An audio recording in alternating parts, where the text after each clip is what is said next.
Recording in progress. বিসমিল্লাহির রহমানির রহিম। আজকে হচ্ছে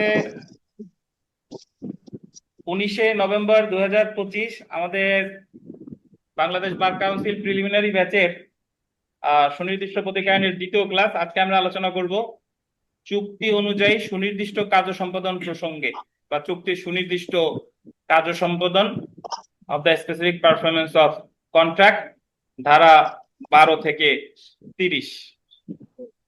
তো দেখেন, চুক্তি আসলে কাকে বলে? যখন দুই পক্ষের মধ্যে কোনো বিষয়ে একটা লিখিত অঙ্গীকারনামা হয় এবং সেখানে বলা থাকে যে, উদাহরণস্বরূপ বলি যে একজন জমি বিক্রি করবে আর একজন জমি ক্রয় করবে, এবং লেখা থাকে যে ওখানে একটা প্রতিদানের মূল্য থাকে যে ক্রয় বিক্রয় এত টাকার মাধ্যমে সম্পাদিত হবে। তো এই জিনিসটারে বলে হচ্ছে চুক্তি। এখন এগ্রিমেন্ট এন্ড কন্ট্রাক্ট দুইটা এক জিনিস না। কন্ট্রাক্ট হলো সেই ধরনের এগ্রিমেন্ট হলো কন্ট্রাক্ট যেটাকে আইন দ্বারা বলবৎ করা যায়। যেরকম চুক্তির প্রথমত দুই পক্ষ কোনো কাজ করতে সম্মতি হইলেই সেটা বলে এগ্রিমেন্ট, সেটা বৈধ হোক আর অবৈধ হোক। ধরেন একজন ব্যক্তি দুষ্প্রাপ্য গাঁজা বিক্রি করতে চাইছে আর একজন কিনতে চাইছে, এটা এগ্রিমেন্ট, কিন্তু এটা কন্ট্রাক্ট না। কারণ এই গাঁজা কেনা বেচা নিয়ে আপনি আদালতে মামলা করলে এটা বলবতের সুযোগ নাই। তাহলে যে সম্মতি আইন দ্বারা বলবৎ করা যায় সেটারই কি বলে? কন্ট্রাক্ট। তো এই যে যে সুনির্দিষ্ট প্রতীকের আইনে মামলাগুলো হবে, এটা চুক্তি সম্পর্কে হবে, এগ্রিমেন্ট সম্পর্কে না। অবশ্যই সেই জিনিসটা কি হইতে হবে? বৈধ। বৈধ। এখন ধরেন, যখন দুই পক্ষের মধ্যে কোনো বিষয়ে চুক্তি হয়েছে, ধরেন আমাদের মাহবুব সাহেব 5 কাঠা জমি বিক্রি করতে চাইছে, প্রবাস কিনতে চাইছে। এই 5 কাঠা জমির বিক্রি 5 লাখ টাকা ক্রয় মূল্য, বিক্রয় মূল্য। তো ওনারা একটা বায়না চুক্তি করছে, কন্ট্রাক্ট ফর সেল। বায়না চুক্তি মানে হলো যে কোনো বিষয়ে আগে হয় বায়না চুক্তি, পরে হয় মূল দলিল। বুঝেন কিনা? তো বায়না চুক্তি করছে, বায়না চুক্তিতে লেখা আছে যে মাহবুব সাহেব 5 কাঠা জায়গা 5 লক্ষ টাকায় বিক্রয় করলো। প্রাথমিকভাবে প্রভাস 2.5 লাখ টাকা দিল, আর 6 মাসের মধ্যে বাকি 2.5 লাখ টাকা প্রভাস এনে দিলে মাহবুব সাহেব এই চুক্তিটার কার্য সম্পাদন করবে, মানে দলিল করে দিবে। চুক্তিতে এই কথা আছে। এখন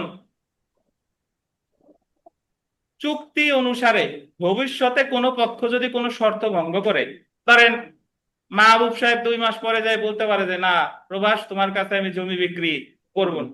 আবার প্রভাস বলতে পারে যে মাহবুব ভাই, আপনার জমি আমি কিনবো না। চুক্তিটা যে কেউই ভঙ্গ করতে পারে। তাহলে যেই ভঙ্গ করুক না কেন, অপরপক্ষ সংক্ষুব্ধ নাকি? অপরপক্ষ সংক্ষুব্ধ। এখন অপরপক্ষের একটা চুক্তি যদি কেউ ভঙ্গ করে, অপরপক্ষের মোট 4 ধরনের মামলা করার সুযোগ আছে। কয় ধরনের? 4 ধরনের। এই 4 ধরনের মামলা, এটা নির্ভর করে যে কোন ধরনের প্রতিকার আপনি চান। যদি আপনি, সে বিক্রি করতে চাচ্ছে না, যদি আপনি তাকে দিয়ে ওইটা বিক্রি করাইতেই চান, মানে চুক্তির যে শর্ত ভঙ্গ করছে তার এতে সেটাই পালন করাতে চান, তাহলে আপনাকে মামলা করতে হবে 12 ধারার চুক্তি বলবৎ বা চুক্তি সুনির্দিষ্ট কার্য সম্পাদন। মানে চুক্তিতে যা ছিল তাই তার দিয়ে পালন করাইতে চান, তাহলে আপনাকে মামলা করতে হবে কত ধারা মামলা? চুক্তি বলবৎ 12 ধারা। বুঝছেন? যদি আপনি চান যে তারে, সে আমারে আমার বিক্রি করার দরকার নাই, বাট এই যে এতদিন যে আমারে ঘুরাইলো, আমার 2.5 লাখ টাকা রেখে দিল, আর এখন বাকি 2.5 লাখ দিলে আর জায়গা জমি দিবে না, তাহলে আমি এই আমার যে ঘুরাইলো, আমি এই 2.5 লাখের সাথে সাথে আরো 2.5 লাখ ক্ষতিপূরণ হোক, তাই ওর জমি আমি কিনবো না, বাট আমার 2.5 লাখ টাকা নিয়ে যে এতদিন ঘুরাইলো ওর কাছে আমি ক্ষতিপূরণ চাই, তাহলে আপনাকে মামলা করতে হবে 19 ধারায় ক্ষতিপূরণ। কি বলেন? 19 ধারায় ক্ষতিপূরণ। ধারা মনে না থাকে, যদি যে শর্তভঙ্গ করছে তার এদের সেই কাজ করাইতে চাই, তাহলে 12 চুক্তি কার্য সম্পাদন। আর যদি আমি ক্ষতিপূরণ চাই, তাহলে ক্ষতিপূরণের মামলা। দুইটার ফলাফল কি এক? না। এটা আপনার চাওয়ার উপর নির্ভর করে যে আমি কি চাই। আচ্ছা, যদি আপনি চান যে আমার কাছে বিক্রি করে নাই ভালো, কিন্তু আর কারো কাছে যাতে বিক্রি করতে না পারে, তাহলে আপনাকে মামলা করতে হবে নিষেধাজ্ঞা। কি বলেন? নিষেধাজ্ঞা। যে আমার কাছে মামলা করতে ভালো, কিন্তু অন্য কারো কাছে যাতে বিক্রি করতে না পারে, সেই ক্ষেত্রে করতে হবে নিষেধাজ্ঞা। 3 প্রকার মামলার কিন্তু ফলাফল 3 রকম। যদি চাই যে আপনার ওর সাথে আমি কোনো সম্পর্কই রাখবো না, আমার লস গেছে যাক, 2.5 লাখ যাক, কিন্তু ও যেহেতু তাল বাহানা করলো, ওর মতো থাক, আমি ওর মতো থাকি, ওর সাথে কোনো চুক্তি আমি রাখবো না। বাস্তবে এই ধরনের মামলা করে কোনো লাভ নাই, বাট এই ধরনের মামলা করে মানুষ জেদে পড়িয়া যে ওর সাথে আমি কোনো সম্পর্কই করব না, তাহলে আমাকে মামলা করতে হবে চুক্তি রদের। কি বলেন? চুক্তি রদ। চুক্তি রদ মানে হলো তার সাথে সকল প্রকার সম্পর্ক ছিন্ন করা। তাহলে এখন কোনটা আপনি করবেন এটা আপনার চাওয়ার উপরে নির্ভর করে, বাট একটা চুক্তি যদি কেউ ভঙ্গ করে তাহলে মামলা করা যায় কয় ধরনের? 4 ধরনের। এক মামলা করলে যে যা ভঙ্গ করছে সেটা পালন করবে, 12 ধারা। আর এক মামলা করলে ক্ষতিপূরণ পাবেন, 19 ধারা। এক মামলা করলে তারে অন্য কারো কাছে যাতে বিক্রি করতে না পারে নিষেধ করবে, 54 ধারা, নিষেধাজ্ঞা। আর এক মামলা করলে সে তার মতো আমি আমার মতো, এটা হলো চুক্তি রদ, এটা কত? 35 ধারা। বুঝতে পারছেন? তাহলে একটা চুক্তির উপর ভিত্তি করে কয়টা মামলা করা যায়? 4টা।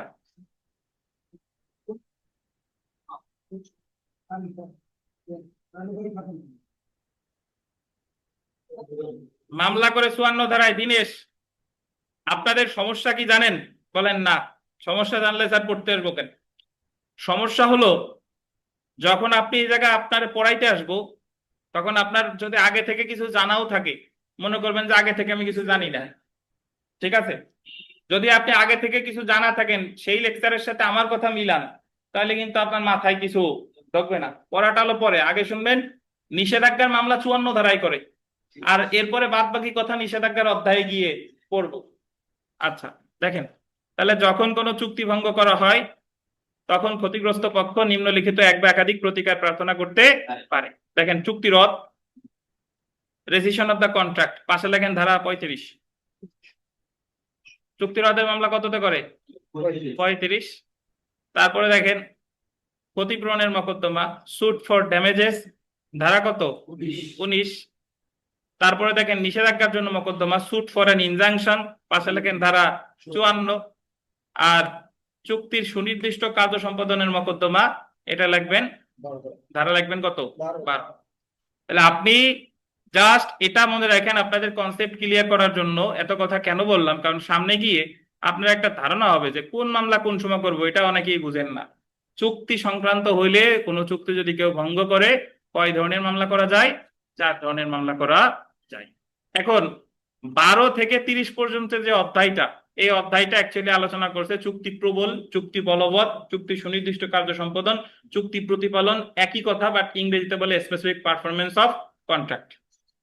চুক্তি প্রবল বা চুক্তি বলবৎ মামলা কখন করে? যে চুক্তির শর্ত ভঙ্গ করছে তারে দিয়ে সেই কাজই করাতে চাই, এটারই কি বলে? চুক্তি প্রবল।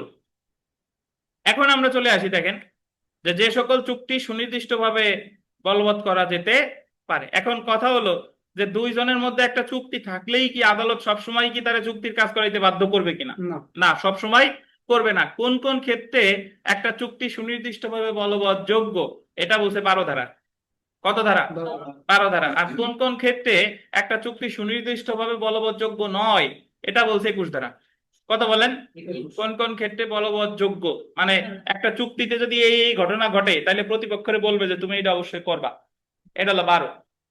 আর কোন কোন ক্ষেত্রে একটা চুক্তি বলবৎ যোগ্য নয়, এটা বলছে কত? 21। সো আমরা এই আলোচনায় না যাই। যদি আপনারা বলে চুক্তির সুনির্দিষ্ট কার্য সম্পাদন কাকে বলে, সহজ কথা, তার চুক্তিতে যে কথা ছিল, চুক্তির কোনো পক্ষ যদি সেই কথা ভঙ্গ করে, আদালত যদি তারে দিয়ে ওই ভঙ্গ করা শর্তই প্রতিপালন করতে বাধ্য করে, তাহলে সেটা কি বলে? চুক্তির সুনির্দিষ্ট কার্য সম্পাদন। চুক্তিতে কথা ছিল জমি বিক্রি করবে, পরে বলতেছে করবে না, তাহলে আদালত যদি তারে বিক্রি করতেই বাধ্য করে, এটারে বলে কার্য সম্পাদন। বুঝেন কিনা? তাহলে আমরা সরাসরি 12 ধারায় চলে আসি। 12 ধারার প্রথমটা দেখেন, যে সকল চুক্তি সুনির্দিষ্টভাবে কার্যকর করা যেতে পারে, cases in which specific performance of A contract enforceable. যদি এই অধ্যায়ে অন্য কোনো বিধান না থাকে তবে যে কোনো চুক্তির সুনির্দিষ্ট পালন আদালতের গোল দিবেন বিবেচনামূলক ক্ষমতা বলে বলবৎ করা যেতে পারে। আমরা তো মোটামুটি জানি যে সুনির্দিষ্ট প্রতিকার আইনে শুধু একটা ক্ষেত্রেই বাধ্যতামূলক, আর বাদ বাকি যা আছে সব কি বিবেচনামূলক। একটা ক্ষেত্র কি? 8 ও 9, যেটা আমরা গতকাল বিস্তারিত আলোচনা করেছি। তো প্রথম যেটা আছে দেখেন, প্রথমটা আমরা একটু পড়বো, সেটা হলো যে ক, যখন সম্মতিভুক্ত কার্য সম্পাদন বল দিবেন পুরোপুরি বা আংশিক একটি ওসি বা জিম্মার অন্তর্ভুক্ত। সম্মতিভুক্ত কার্য সম্পাদন পুরোপুরি বা আংশিক কিসের অন্তর্ভুক্ত? ওসি বা জিম্মা। এটার অর্থ কি? একটু মনোযোগ দিয়ে শুনবেন। এটার অর্থ হলো যে আপনি আপনার কিছু আসবাবপত্র আপনি বিদেশে যাওয়ার আগে আপনি একজন আপনার প্রতিবেশীর বাসায় দিয়ে গেছেন যে আপনি আমার এই আসবাবপত্রগুলো রাখেন, আমি বিদেশ থেকে 2 মাস পরে আসব, 2 মাস বাবদ যে ভাড়া হয় আমি ভাড়া দিয়ে আমি আসবাবপত্রগুলো নিয়ে যাব। তো আপনার আসবাবপত্রগুলোর জিম্মাদার কে? যার কাছে রেখে গেছেন সে বিদেশ থেকে আসলেন, আসার পরে তারে ওই 2 মাস বাবদ যে খরচাপাতি হয়েছে তারে তা দিতে গেলেন, এখন আসবাবপত্রগুলো সে আর আপনারে দিবে না, দিচ্ছে না। তাহলে এই ক্ষেত্রে যদি আপনি মামলা করেন তাহলে আদালত তারে বাধ্য করবে এই আসবাবপত্রগুলো আপনারে ফেরত দেওয়ার জন্য। কেন? কারণ এই কার্যটা একটা জিম্মার অন্তর্ভুক্ত ছিল। বুঝছেন? যদি জিম্মার অন্তর্ভুক্ত না হতো তাহলে তারে বলতে পারতো যে ঠিক আছে তোমার আসবাবপত্র দেওয়ার দরকার নাই, তুমি ক্ষতিপূরণ দিয়ে দাও। বুঝতে পারছেন? তাহলে সম্মতিভুক্ত কাজটা যদি আংশিক বা পুরোপুরি একটা কিসের অন্তর্ভুক্ত হয়? ওসি বা জিম্মা। তারপরেরটা দেখেন, যখন সম্মতিভুক্ত কার্য সম্পাদন না করলে বল দিবেন যে প্রকৃত ক্ষতি হবে, আন্ডারলাইন করবেন, তার পরিমাণ নির্ণয়ের কোনো মানদণ্ড না থাকলে। যখন চুক্তিভুক্ত কাজটা যদি না করে তখন যিনি মামলা করছেন তার যে ক্ষতি হবে এই ক্ষতি নির্ণয়ের কোনো মানদণ্ড নাই। দেখেন, দৈহিক ক্ষতি ঠিক করা যায় কিন্তু মানসিক ক্ষতি ঠিক করা যায় না। অর্থাৎ ক্ষতি নির্ণয়ের মানদণ্ড নাই। আপনার এমন ক্ষতি হয়েছে যে ও যদি চুক্তিভুক্ত কাজটা না করে আপনার এমন ক্ষতি হবে যে ক্ষতি নির্ণয়ের কোনো মানদণ্ড নাই। কিভাবে? বইয়ের উদাহরণই বলি, যে আশরাফুল সাহেব কতগুলো দুষ্প্রাপ্য প্রকৃতির চীনামাটির কার্য বিক্রি করতে চাইছে, যে এই পাত্রগুলো সচরাচর পাওয়া যায় না, এগুলা কিনতে চাইছে শাকিল। 2 লাখ টাকায় বিক্রি হবে, চুক্তি হয়েছে, শাকিল 1 লাখ টাকা দিছে। এখন বাকি 1 লাখ টাকা দিয়ে শাকিল যখন জিনিসপত্রগুলো চাইছে, এখন আশরাফুল সাহেব বলছে যে শাকিল তোমার কাছে আমি বিক্রি করব না। এখন শাকিলকে মামলা করে দিছে 12 ধারার, যে রনার আমাদের শর্ত ছিল সে বিক্রি করবে, এখন বিক্রি করতেছে না, তারে বাধ্য করেন। কেন বাধ্য করবেন? আদালত বললো যে কেন বাধ্য করবো বলো।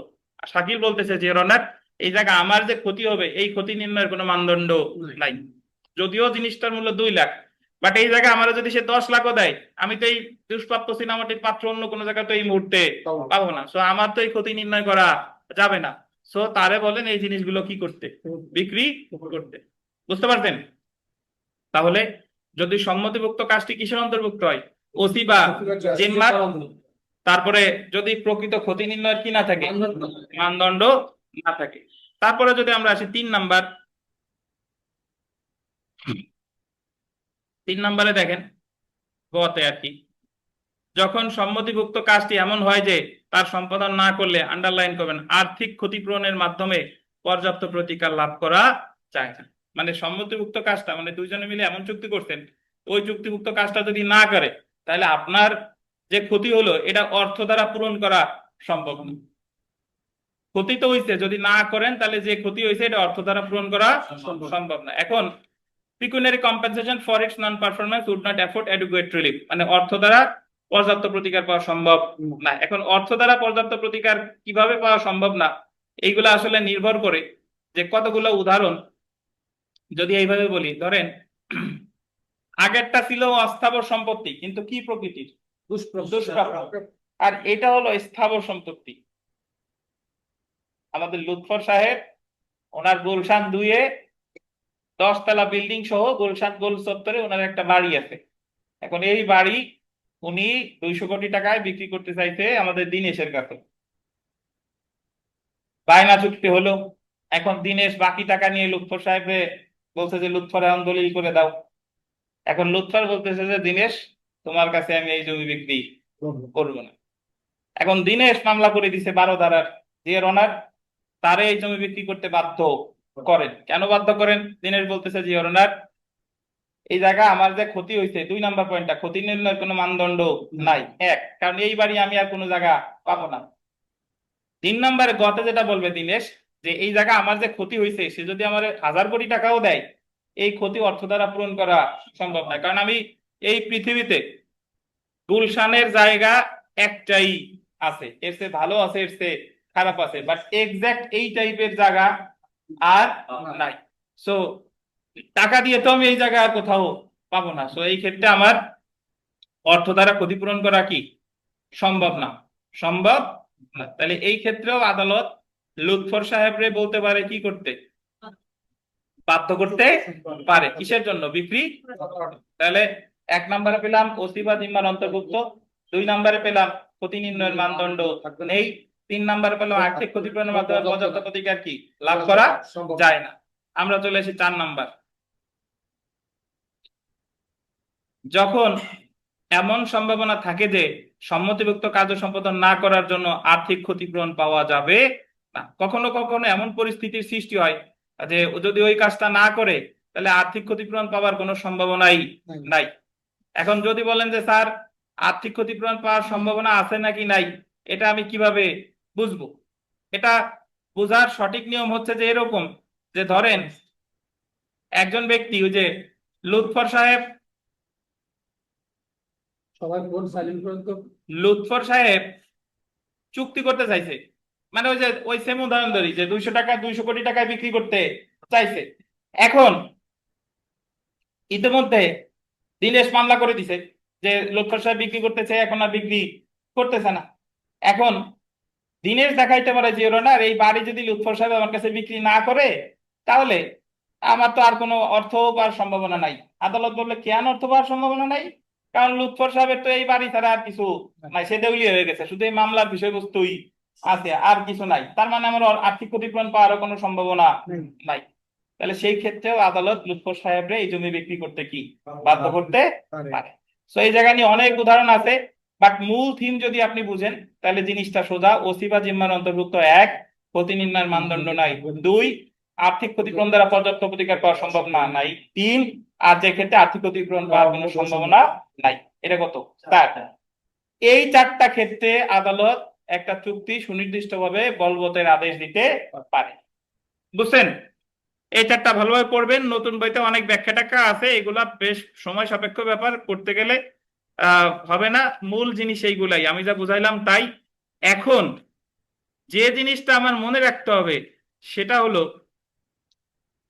যদি আমি বলি এই যে এই এই জায়গার পয়েন্টটা, সেটা হলো আহ এই যে স্থাবর সম্পর্কিত সম্পর্কিত চুক্তি,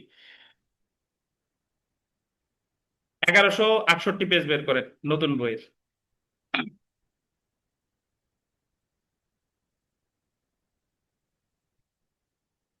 আর পুরাতন বইয়ের ওই যে ইসের 1028 নিচে।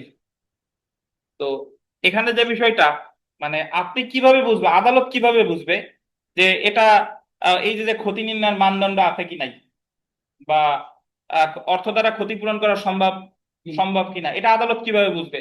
এটার ব্যাখ্যা 12 ধারায় দিয়ে দিয়েছে, খুব সহজ। সেটা হলো যদি স্থাবর সম্পত্তি হয়, কি সম্পত্তি, স্থাবর সম্পত্তি হলে আদালত ধরবে যে ক্ষতি নির্ণয়ের মানদণ্ড নাই বা অর্থ দ্বারা ক্ষতিপূরণ করা সম্ভব না। বুঝছেন? আর অস্থাবর সম্পত্তি হলে ক্ষতিপূরণ করা সম্ভব বা মানদণ্ড আছে। তবে অস্থাবর সম্পত্তিটা যদি কি হয়, দুষ্প্রাপ্য বা দুর্লভ প্রকৃতির হয়, তাহলে আবার এর ক্ষতি নির্ণয়ের মানদণ্ড নাই। তাহলে সহজ প্রথম হলো স্থাবর সম্পত্তির ক্ষতি নির্ণয়ের মানদণ্ড নাই, অস্থাবর সম্পত্তির ক্ষতি নির্ণয়ের মানদণ্ড আছে। বাট অস্থাবর সম্পত্তি যদি কি দুষ্প্রাপ্য প্রকৃতির হয় তাহলেও এটার ক্ষতি নির্ণয়ের মানদণ্ড। বুঝছেন? তার মানে আমরা বলতে পারি যে বাড়ি বিক্রয়ের চুক্তির ক্ষেত্রে এক পক্ষ যদি ভঙ্গ করে তাহলে বলতে পারে যে এই জায়গা ক্ষতি নির্ণয়ের মানদণ্ড নাই। কিন্তু যদি 100 পিস ব্রয়লার মুরগি বিক্রয়ের চুক্তি হয় তাহলে সে যদি বিক্রি করতে না চায়, আদালত তারে বিক্রি করতে বাধ্য করতে পারবে না, বলবে যে 100 পিসের তুমি দাম দিয়ে দাও। কারণ এটা তো মানে ক্ষতি অস্থাবর সম্পত্তি, মুরগি এ তো সব জায়গায় পাওয়া যায় নাকি। কিন্তু ওই মুরগিটা যদি আবার বিশেষ প্রকৃতির হয়, দেখা গেলো যে কালো কালো মুরগি, মাংসও কালো, সচরাচর পাওয়া যায় না, তাহলে আবার ওই 100 মুরগি তারে বিক্রি করতে বাধ্য করা যাবে। কারণ এটা হলো কি প্রকৃতির, দুষ্প্রাপ্য প্রকৃতির। সো এইটা একটু পড়ি দেখেন। সুনির্দিষ্ট প্রতিক্রিয়া আইনের 12 ধারায় ব্যাখ্যায় বলা হয়েছে, যদি না যতক্ষণ পর্যন্ত না ভিন্ন কিছু প্রমাণিত হয় ততক্ষণ পর্যন্ত আদালত অবশ্যই অনুমান করবে যে গোল দিবেন স্থাবর সম্পত্তি হস্তান্তরের চুক্তিভঙ্গের পর্যাপ্ত প্রতিকার আর্থিক ক্ষতিপূরণ প্রদানের মাধ্যমে দেওয়া সম্ভব না। পাইছেন? এবং অস্থাবর সম্পত্তি হস্তান্তরের চুক্তিভঙ্গের প্রতিকার এভাবে করা যায়। তাহলে স্থাবর সম্পত্তির ক্ষেত্রে আর্থিক ক্ষতিপূরণ প্রদান দেওয়া কি সম্ভব না, অস্থাবর সম্পত্তির ক্ষেত্রে কি সম্ভব, এটুকু বুঝছেন? তবে অস্থাবর সম্পত্তির ক্ষেত্রেও সম্ভব না যদি সেটা কি হয়, একটু লিখে রাখবেন, অস্থাবর সম্পত্তির ক্ষেত্রেও সম্ভব না যদি সেটা কি হয়, দুষ্প্রাপ্য প্রকৃতির হয়।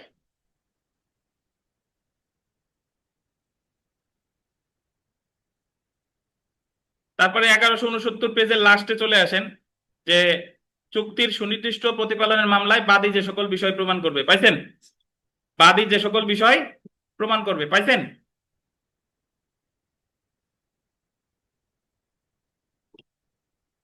চুক্তির সুনির্দিষ্ট কার্য সম্পাদনের প্রতিকার মঞ্জুর করা বা না করা আন্ডারলাইন করবেন। আদালতের কি ক্ষমতা?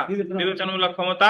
এটা আদালতের সন্তুষ্টির উপর নির্ভর করে। তাই চুক্তির সুনির্দিষ্ট কার্য সম্পাদন মকদ্দমায় বাদী আদালতকে সন্তুষ্ট করবে যে চুক্তি আইন অনুযায়ী একটি কি চুক্তি, বৈধ চুক্তি, এবং বাদী চুক্তিতে তার দায়িত্ব পালন করেছে বা করতে কি প্রস্তুত। তারপরে দেখেন, আদালতকে সন্তুষ্ট করবে যে চুক্তিটি সুনির্দিষ্ট প্রতিকার আইনের 12 ধারার ক থেকে ঘ অনুচ্ছেদে উল্লেখিত শর্তের মধ্যে সর্বনিম্ন একটা শর্ত পূরণ করছে। মানে আপনি মামলা কইয়া 12 ধারার মোট গ্রাউন্ড আছে কয়টা? 4টা। এই 4টার ভিতরে প্রমাণ করতে হবে অ্যাটলিস্ট কয়টা? একটা। অর্থাৎ চুক্তিটি যে এই 4টি শর্তে যে কোনো একটি শর্ত পূরণ করেছে তা বাদী প্রমাণ করবে। যেমন বাদী আদালতকে সন্তুষ্ট করতে পারে যে চুক্তিটি ভঙ্গের জন্য আর্থিক ক্ষতিপূরণ কি হবে না, পর্যাপ্ত হবে না। তো আমরা একটু জেনে রাখা বলতে চলে আসি। দেখেন, জেনে রাখা বলো,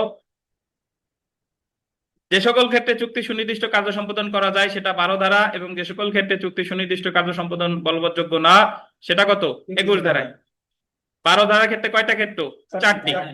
3 নম্বর পয়েন্টে ইম্পর্টেন্ট, স্থাবর সম্পত্তি হস্তান্তরের চুক্তি ভঙ্গের প্রতিকার পর্যাপ্ত আর্থিক ক্ষতিপূরণ প্রদানের মাধ্যমে দেওয়া সম্ভব না, এবং অস্থাবর সম্পত্তি হস্তান্তরের চুক্তি ভঙ্গের প্রতিকার আর্থিক ক্ষতিপূরণ প্রদানের মাধ্যমে দেওয়া কি যায়। তারপরে দেখেন, আইনের সাধারণ নীতি হলো স্থাবর সম্পত্তি সম্পর্কিত কোনো চুক্তি সুনির্দিষ্টভাবে বলবৎযোগ্য, কিন্তু অস্থাবর সম্পত্তি সম্পর্কিত কোনো চুক্তি সুনির্দিষ্টভাবে বলবৎযোগ্য না। পরের লাইনটি ইম্পর্টেন্ট, অস্থাবর সম্পত্তি সম্পর্কিত কোনো চুক্তি সুনির্দিষ্টভাবে বলবৎযোগ্য না হলেও গোল দিবেন দুষ্প্রাপ্য বা স্বতন্ত্র কোনো অস্থাবর সম্পত্তি সম্পর্কিত কোনো চুক্তি সুনির্দিষ্টভাবে বলবৎযোগ্য। কি সম্পত্তি? দুষ্প্রাপ্য বা স্বতন্ত্র। দুষ্প্রাপ্য বা স্বতন্ত্র। যদি বলেন এবং বা একই, বুঝে নেন, দুষ্প্রাপ্য এবং স্বতন্ত্র। আচ্ছা, তাহলে সুনির্দিষ্ট প্রতিকার আইনের 22 ধারায় বলা হয়েছে চুক্তি সুনির্দিষ্ট বলবৎকরণ মঞ্জুর করা আদালতের বিবেচনামূলক এখতিয়ার। এটা তো আমরা জানি কি এখতিয়ার, বিবেচনামূলক এখতিয়ার।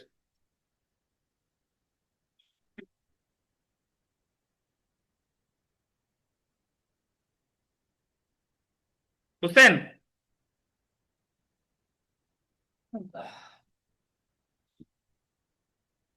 আমরা কোর্ট ফিতে চলে আসি। 12 ধারার মামলার কোর্ট ফি হচ্ছে অ্যাড ভ্যালোরাম কোর্ট ফি। সহজ কথা, অ্যাড ভ্যালোরাম কোর্ট ফি মানে কি কোর্ট ফি? মূল্যানুপাতিক, ফিক্স না, মূল্যানুপাতিক। যে বিষয় নিয়ে মামলা হয়েছে সেটা মূল্যানুপাতিক। তামাদি দেখেন, এই মামলার তামাদি আইনের 113 অনুচ্ছেদ অনুযায়ী কার্য সম্পাদনের মামলাদারের তামাদি মেয়াদ কত বছর? 1 বছর। তো এই 1 বছরটা এটা ইম্পর্টেন্ট, যে ক্ষেত্রে চুক্তি পালনের জন্য নির্ধারিত তারিখ থেকে তখন থেকে, বা যখন অনুরূপ কোনো নির্দিষ্ট তারিখ থাকে না, সেই ক্ষেত্রে বাদী যখন অবগত হয় যে চুক্তি পালনে অস্বীকৃত হয়েছে তখন থেকে চুক্তির সুনির্দিষ্ট বলবৎকরণে মামলা দায়েরের তামাদি মেয়াদ গণনা শুরু হয়। ব্যাখ্যাটা হলো এরকম, ওই যে লুৎফর সাহেব বিক্রি করতে চাইছে, লুৎফর সাহেব দিন এসে বলছে যে জানুয়ারি 31 তারিখের মধ্যে তুমি বাদ বাকি টাকা দিবা, যদি টাকা না দাও তাহলে আমি বিক্রি করব না। তো জানুয়ারি 31 তারিখের মধ্যে সে টাকা দিতে পারে নাই, তাহলে মামলা ওই তারিখ থেকে শুরু হবে। বুঝছেন? বা দিনেশ কিনতে চাইছে, লুৎফার আজ দেবো কাল দেবো বলে বলে জানুয়ারি 31 তারিখ হয়ে গেছে, তাহলে দিনেশ মামলা করবে 31 তারিখের 1 বছরের মধ্যে। বুঝছেন? আর যে জায়গায় কোনো নির্দিষ্ট তারিখ নাই, জাস্ট বলা আছে যে এরকম, যে বলছে যে দিনেশ বলছে যে তুমি টাকা নিয়ে আসো আমি দিবানি, তো দিনেশ টাকা নিয়ে আসছে, লুৎফর বলতেছে 2 মাস পরে দেবো, আবার 2 মাস পরে আনছে, আবার বলতেছে 2 মাস পরে দেবো, এরকম 5 বছর ঘুরাইছে। ঘোরানোর পরে বলতেছে যে তোমার কাছে আমি বিক্রি করব না। তাহলে যেদিন অস্বীকার করলো সেদিন থেকে তামাদি মেয়াদ কত বছর? 1 বছর। বুঝছেন? তাহলে কখনো নির্দিষ্ট তারিখ থেকে 1 বছর, আর কখনো কি বাদী যখন অস্বীকার মানে অস্বীকার সম্পর্কে জানতে পারবে তখন থেকে। এবং আগে ছিল এই মামলার তাবাদি মেয়াদ 4 বছর। আগে ছিল কত বছর? 4 বছর। আর বর্তমানে কত? 1 বছর। নিবন্ধন দেখেন, মানে এটা কি নিবন্ধিত হওয়া লাগবে কিনা? চুক্তি সুনির্দিষ্ট বলবৎকরণের ক্ষেত্রে নিবন্ধিত হওয়ার প্রয়োজন নাই। চুক্তিটা কি নিবন্ধিত হওয়ার প্রয়োজন নাই। গোল দিবেন, মৌখিক চুক্তিও সুনির্দিষ্টভাবে বলবৎ, অর্থাৎ যদি কোনো চুক্তি মৌখিক হয়, ওরাল, ওরাল মানে বুঝেন মৌখিক, মৌখিক চুক্তিও সুনির্দিষ্টভাবে বলবৎ করা যাবে। কিন্তু আইনে চুক্তি সুনির্দিষ্ট বলবৎকরণের ক্ষেত্রে চুক্তি নিবন্ধন বাধ্যতামূলক করা হলে, তবে কোন নির্দিষ্ট ক্ষেত্রে যদি বলা হয় যে চুক্তি অবশ্যই নিবন্ধন করতে হবে, সেই ক্ষেত্রে চুক্তি সুনির্দিষ্ট বলবৎকরণের জন্য চুক্তিটি অবশ্যই নিবন্ধিত হতে হবে। যেমন বল দেবেন 21 ক ধারা অনুসারে এই স্থাবর সম্পত্তির বায়না চুক্তি সুনির্দিষ্টভাবে বলবৎ করার ক্ষেত্রে চুক্তিটি অবশ্যই নিবন্ধিত। তাহলে আমরা যা বুঝলাম যে 12 ধারার মামলা যখন আপনি করবেন ওই চুক্তিটা কি নিবন্ধিত হতে হবে না, ওই চুক্তিটা নিবন্ধিত হতেও পারে নাও পারে। তবে যদি কোনো বিশেষ চুক্তির ক্ষেত্রে আদালত বলে যে এটা নিবন্ধন হতে হবে, তাহলে ওইটা নিবন্ধিত হতে হবে। সেই বিশেষ চুক্তিটা কি হতে পারে? স্থাবর সম্পত্তির বায়না চুক্তি।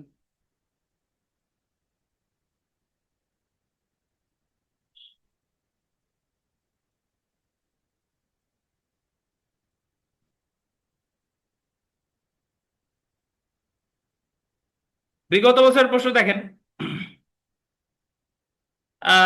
স্পেসিফিক রিলিফ অ্যাক্ট 1877 12 ধারা অনুসারে কতটি ক্ষেত্রে চুক্তি সুনির্দিষ্ট কার্য সম্পাদন বলবৎযোগ্য? কয়টা ক্ষেত্রে? 4টি। এক্স ওয়ের নিকট একটি গরু বিক্রয়ের চুক্তি করেন, যা পালনে এক্স অস্বীকার করলে ওয়াই মামলা করেন। ওয়ের উপযুক্ত প্রতিকার হলো কি? ক্ষতিপূরণ। বুঝছেন? কারণ এই জায়গায় যে একটি গরু বিক্রয়ের চুক্তি করে, তা এক্স অস্বীকার করলে ওই মামলা করে। গরু তো সচরাচর পাওয়া যায়, এখন যদি হয় ওই গরু ধরেন 2 ঠ্যাঙালা গরু হেঁটে বেড়ায়, তার মানে ওটা দুর্লভ গরু, তাহলে আবার বাধ্য করা যাবে। কিন্তু যে গরু সচরাচর পাওয়া যায় সেটা না বিক্রি করে কি দিতে পারে? ক্ষতিপূরণ দিতে পারে। 4 নাম্বার প্রশ্নটা দেখেন, নিম্নের কোন চুক্তি সুনির্দিষ্টভাবে প্রতিপালনে বাধ্য করা যাবে? আচ্ছা, এগুলো একটু পরে পড়বো, আগে 21 ধারা পড়বো আমরা, তারপরে এই প্রশ্নগুলো পড়বো সব। আগে যে জায়গায় 21 আছে সেই জায়গা চলে যান।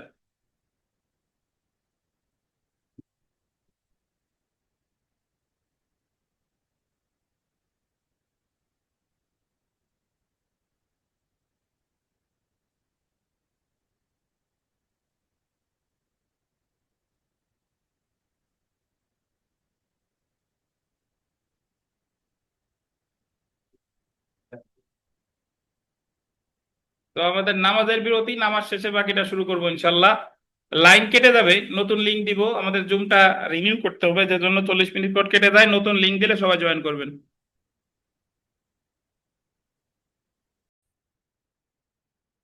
তা আমরা পড়া শুরু করি। দেখেন, যে সকল চুক্তি সুনির্দিষ্টভাবে বলবৎযোগ্য না, যে সকল চুক্তি সুনির্দিষ্টভাবে বলবৎযোগ্য না, কন্ট্রাক্ট নট স্পেসিফিক্যালি ইনফোর্সেবল, ধারা 21। তো প্রথমে যে পয়েন্টটা দেখেন, 21 ধারায় বলছে যে 8টা ক্ষেত্র আছে, যে 8টা ক্ষেত্রে আদালত চুক্তি সুনির্দিষ্ট কার্য সম্পাদনের আদেশ দেবে না। প্রথম যে ক্ষেত্র সেটা দেখেন, যে চুক্তির কার্য সম্পাদন না করলে আর্থিক ক্ষতিপূরণ দ্বারা পর্যাপ্ত প্রতিকার হয়। এটার অর্থ হলো, যে বিষয়ে চুক্তি হয়েছে এই বিষয়ে চুক্তি যদি কেউ ভঙ্গ করে তাহলে সমস্যা নাই, ওই বিষয় টাকা দিয়ে পাওয়া যায়, টাকা দিয়ে কিনতে পাওয়া যায়, তাহলে টাকা দিলেই হয়ে যাবে, এ জায়গায় ওই জিনিস তারা দেওয়ার দরকার নাই। তো যদি এখানে একটা উদাহরণ, বইয়ের উদাহরণ যদি দেখেন, যেমন অস্থাবর সম্পত্তি সংক্রান্ত চুক্তি, যেমন ক প্রতিপক্ষ নীল, প্রতিপক্ষ নীল আর কি, নীল হচ্ছে এক প্রকারের ওই যে রং দেওয়ার বস্তু, আগে পাওয়া যেত। 1000 টাকা দরে 40 বক্স নীল বিক্রয় করতে এবং খ ক্রয় করতে চুক্তিবদ্ধ হয়। এমন চুক্তি সুনির্দিষ্টভাবে বলবৎযোগ্য না, বরং অর্থ দ্বারা ক্ষতিপূরণ প্রদান করা সম্ভব। এই ক্ষেত্রে খ আর্থিক ক্ষতিপূরণের অধিকারী হবে। যদি সে বলে যে নীল আমি দিব না, সমস্যা নাই, বাট নীল দাও না দাও কি দিয়ে দিবা? ক্ষতিপূরণ দিয়ে দিবা। বুঝছেন? তারপরেরটা দেখেন, আদালত চুক্তির সুনির্দিষ্ট কার্য সম্পাদনের আদেশ দিবে না সূক্ষ্ম এবং অসংখ্য বিবরণের সমষ্টি এমন চুক্তি। যদি কোনো চুক্তি এমন প্রকৃতির হয় যেটা হচ্ছে সূক্ষ্ম এবং যেটা হচ্ছে কি অসংখ্য বিবরণের সমষ্টি, মানে একটা চুক্তিতে অনেকগুলো শর্ত আছে, তো এরকম শর্ত সূক্ষ্ম এবং বিবরণের সমষ্টিযুক্ত চুক্তি আদালত বলবতের আদেশ দিবে না। একটা উদাহরণ যদি এখানে পড়ি, দেখেন এখানে একটা উদাহরণ আছে যে যারা পুরাতন বইয়ের মালিক জাস্ট খালি শুনলে হবে। উদাহরণ, এখানে উদাহরণটা শুনবেন। জাহাজ মালিক ক এবং ভাড়াকারী খ এই মর্মে চুক্তি করলো যে জাহাজ করাচির দিকে অগ্রসর হবে এবং সেখানে চাউল উঠাবে। জাহাজ মালিক এবং ভাড়াকারী চুক্তি করছে জাহাজ যাবে কোথায়? করাচির দিকে, এবং সেখানে কি উঠাবে? চাউল উঠাবে। অতঃপর চুক্তি লন্ডনের দিকে অগ্রসর হবে, জাহাজ করাচিতে আসলে 1/3 ভাড়া প্রদান করা হবে এবং বাকি 2/3 লন্ডনে মাল অর্পণ করার কর প্রদান করা হবে। এমন চুক্তি সুনির্দিষ্টভাবে বলবৎযোগ্য না, কারণ এই চুক্তিতে অনেক শর্ত, যে আগে করাচিতে যাবে, লন্ডনে যাবে, আবার করাচিতে আসলে 1% দেবে, তারপরে আসলে এ দিবে। যে চুক্তি সূক্ষ্ম এবং অসংখ্য বিবরণের সমষ্টিযুক্ত, এই চুক্তি বলবতের আদেশ দিবে না। তারপরে দেখেন তারপরেরটা, যে চুক্তির সম্পাদন পক্ষসমূহের গোল দিবেন ব্যক্তিগত যোগ্যতার উপর নির্ভর করে বা ইচ্ছার উপর নির্ভরশীল। যে চুক্তি কিসের উপর নির্ভর করে? ব্যক্তিগত যোগ্যতা বা কিসের উপরে? ইচ্ছার উপরে। ব্যক্তিগত যোগ্যতা আসলে এই যে যে সিনেমায় অভিনয় করা, ছবি আঁকা, সৃষ্টিশীল যে কাজগুলো, এগুলো হলো ব্যক্তিগত যোগ্যতা। একজন সিনেমায় অভিনয় চুক্তি করছে, পরে বললো যে আমি সিনেমা করব না, তারে বাধ্য করা যাবে না, কারণ এটা তার কি ব্যক্তিগত যোগ্যতা। সাকিব আল হাসান খেলতে চাইছে কলকাতা নাইট রাইডার্সের সাথে, বললো যে না আমি কলকাতা নাইট রাইডার্সের সাথে খেলবো না, কলকাতা নাইট রাইডার্স তারে বাধ্য করতে পারবে না, কারণ কি চুক্তি? ব্যক্তিগত যোগ্যতা। তো এই যে দেখেন ব্যক্তিগত সেবা কাজ করার চুক্তি, গায়ক লেখক অভিনয় শিল্পীর সাথে যথাক্রমে গান গাওয়ার, লেখা, অভিনয় করার চুক্তি সুনির্দিষ্টভাবে বলবৎযোগ্য না, কারণ এগুলো ব্যক্তিগত যোগ্যতা বা ইচ্ছার উপর নির্ভর করে। তো আসলে তারপরে বিবাহের চুক্তি। আমাদের মাহবুব সাহেব একজনের বিবাহ করতে চাইছে, পরে বললো যে না বিবাহ করবো না, লজ্জা লাগে। তখন মাহবুব সাহেবরে বাধ্য করা যাবে না। কেন যাবে না? কারণ এটা ওনার ব্যক্তিগত যোগ্যতা বা ইচ্ছার উপর নির্ভর করে, এই ক্ষেত্রে বাধ্য করা যাবে না। তারপরে দেখেন যে চুক্তির প্রকৃতি এমন যে আদালত উক্ত চুক্তির উল্লেখযোগ্য শর্তাবলী সুনির্দিষ্ট কার্য সম্পাদন কার্যকর করতে পারে না। মানে এমন একটা চুক্তি, যে চুক্তির যে শর্তাবলী, এটা আদালত কি করতে পারে না? কার্যকর করতে পারে না। তো এরকম কোন চুক্তি হইলেও আদালত কি করতে পারবে না? বলবৎযোগ্য করতে পারবে না। তাহলে আপনি এখানে যেটা মনে রাখবেন, দুইটা মনে রাখেন, সূক্ষ্ম আর অসংখ্য বিবরণ, একটা ব্যক্তিগত যোগ্যতা। তারপরে আমরা চলে আসি পরের পয়েন্টে, যে যে চুক্তির শর্তাবলী আদালত যুক্তিসঙ্গত নিশ্চয়তার সাথে নির্ণয় করতে পারে না। মানে যে চুক্তির শর্তাবলী আদালত যুক্তিসঙ্গত নিশ্চয়তার সাথে কি নির্ণয় করতে পারে না। এখন যে শর্ত বা যুক্তিসঙ্গত নিশ্চয়তার সাথে নির্ধারণ করতে পারে না, এটা কিভাবে বুঝবো? এটা বোঝার সহজ তরিকা হচ্ছে যে ধরেন একজন ব্যক্তি সে আর একজন ব্যক্তির কাছে জায়গা বিক্রি করতে চাইছে, জায়গার ওই চুক্তিতে জায়গার মূল্যও নাই, কতটুকু জায়গা সেটাও নাই, কত টাকা বিক্রি করবে সেটাও নাই। ভবিষ্যতে যদি বলে যে আমি কিনবো না, বা ভবিষ্যতে যদি বলে সে আমি বেচবো না, তাহলে এই চুক্তি মামলা করে উঠলে 12 ধারা মামলা করলে আদালত এটা কার্য সম্পাদনের আদেশ দিবে না। কেন দিবে না? কারণ এই জায়গা তো কতটুকু বিক্রি করবে তা কি লেখা আছে? নাই। কত টাকায় বিক্রি করবে তা কি লেখা আছে? তার মানে চুক্তির শর্তাবলী আদালত নির্ণয় করতে পারে না। বুঝছেন? যদি বলা থাকতো যে এত শতাংশ এত টাকা, তাহলে আবার বলবৎ করতে পারতো। তারপরেরটা দেখেন, যে চুক্তি তার প্রকৃতির কারণে অবসানযোগ্য বা প্রত্যাহারযোগ্য, রিভোকেবল। যে চুক্তি তার প্রকৃতির কারণেই কি অবসানযোগ্য বা প্রত্যাহার যোগ্য। এটা কি? এটা হলো যে কিছু কিছু চুক্তি আছে যে যেগুলা তার প্রকৃতির কারণে বাতিলযোগ্য। কিভাবে? আশরাফুল এবং জনি ওনারা চুক্তি করছে যে আমরা অংশীদারিত্বে ব্যবসা করব, কিন্তু ওখানে বলাই নাই যে ওনারা একসাথে কতদিন ব্যবসা করবে। 3 মাস ব্যবসা করার পরে আশরাফুল বলল যে জনি তোমার সাথে আমি আর ব্যবসা করব না। আশরাফুল জনি গিয়ে মামলা করে দিছে। জনি গিয়ে মামলা করলে আশরাফুল বলতেছে যে ওনার চুক্তি দেখতে মর্জি হয়, এই চুক্তি তো কোথাও বলে নাই যে আমি এতদিন ব্যবসা করব, তার মানে আমি একদিনও করতে পারি, 100 বছরও করতে পারি, এটা আমার ইচ্ছার উপর নির্ভরশীল, এ জায়গা বাধ্য করা যাবে না। তাহলে এই চুক্তি প্রকৃতির কারণে অবসানযোগ্য বাকি প্রত্যাহার যোগ্য। বুঝতে পারছেন? তারপরে দেখেন ট্রাস্টিগণ কর্তৃক সম্পাদিত চুক্তি যা তাদের ক্ষমতা বহির্ভূত বা ট্রাস্ট ভঙ্গ করে সম্পাদিত হয়। যে চুক্তিটা সম্পাদন করছে কে? ট্রাস্টি। ট্রাস্টের ক্ষমতা আছে এক, বাট সে ক্ষমতা করছে আর একটা। তার ট্রাস্টির ক্ষমতা আছে কোনো জমি ইজারা দেওয়ার 3 বছর, কিন্তু সেই ইজারা দিচ্ছে 7 বছর। তাহলে এই চুক্তি সুনির্দিষ্টভাবে বলবৎ করা যাবে না, কারণ তার ক্ষমতা আছে কত? সে দিছে কত? 7 বছর। তাহলে একটা সম্পত্তি ট্রাস্টি বিক্রি করতে পারে 10,000 টাকা, 1,00,000 টাকা, সে বিক্রি করছে মাত্র 30,000 টাকা, মাত্র 30,000 টাকা। তাহলে ট্রাস্টি তাদের ক্ষমতা বহির্ভূত কোনো চুক্তি যদি করে সেটাও বলবৎ করা যাবে না। তারপরে বিশেষ উদ্দেশ্যে গঠিত কর্পোরেশন বা পাবলিক কোম্পানির পক্ষে বা তেমন উদ্যোক্তা ব্যক্তিগণ কর্তৃক সম্পাদিত চুক্তি যা তাদের ক্ষমতা বহির্ভূত। বিশেষ উদ্দেশ্যে গঠিত কর্পোরেশন বা পাবলিক কোম্পানির পক্ষে বা তেমন কোম্পানির উদ্যোক্তা ব্যক্তিগণ কর্তৃক সম্পাদিত চুক্তি যা তাদের ক্ষমতার অতিরিক্ত। মানে হলো কি, যে কর্পোরেশন গঠিত হয়েছে এক উদ্দেশ্যে, বাট সে চুক্তি করছে আর এক উদ্দেশ্যে। বইয়ের উদাহরণ আছে এরকম, যে একটা রেলওয়ে রিলেটেড কোম্পানি এটা গঠিত হয়েছে রেল লাইন সংক্রান্ত কাজের জন্য, বাট সে চুক্তি করেছে কটন মিলের জন্য। তাহলে এই চুক্তি সুনির্দিষ্টভাবে বলবৎ করা যাবে না, কারণ এটা তাদের ক্ষমতা বহির্ভূত চুক্তি। তারপরটা দেখেন, যে চুক্তির কার্য সম্পাদন করতে হলে শুরুর তারিখ হতে গোল দিবেন 3 বছরের বেশি সময় ক্রমাগত কাজ করে যেতে হবে।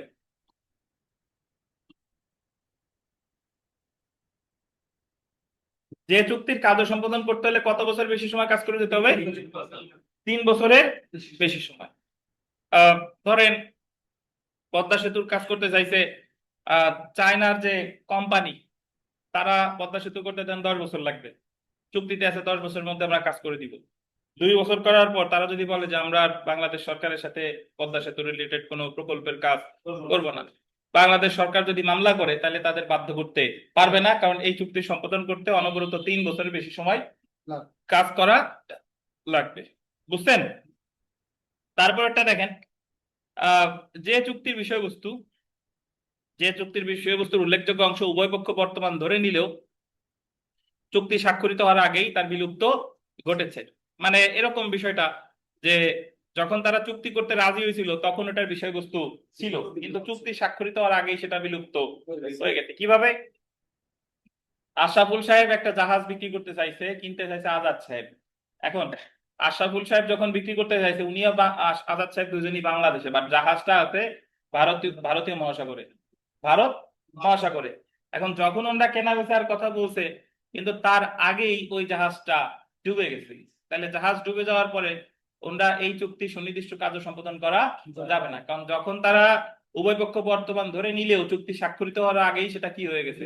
বিলুপ্ত হয়ে গেছে। এই 8 ধরনের চুক্তি সুনির্দিষ্ট কার্য সম্পাদন করা যাবে না। তো বাদী সবসময় প্রমাণ করবে যে 12 ধারার গ্রাউন্ড আছে কিনা, আর বিবাদী প্রমাণ করবে কি 21 ধারার গ্রাউন্ড আছে কিনা। তো মামলা কিন্তু 12 ধারাই হবে, মামলা কিন্তু 21 ধারায় করা যায় না। বুঝতে পারছেন? তো এজন্য মনে রাখবেন যে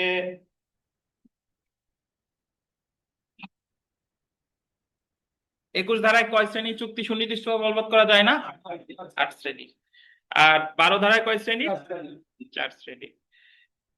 আর একটা পয়েন্ট আছে, সেটা হলো এখানে বলা আছে সালিশের প্রেরণের সম্মতি বা আরবিট্রেশন ক্লজ যুক্ত কোনো চুক্তি। আরবিট্রেশন ক্লজ মানে হলো যদি কোনো চুক্তিতে এই ধরনের শর্ত থাকে যে ভবিষ্যতে যদি কোনো সমস্যা হয় তাহলে আমরা সালিশের মাধ্যমে মীমাংসা করব, এই ধরনের চুক্তিও কার্য সম্পাদন করা যাবে না।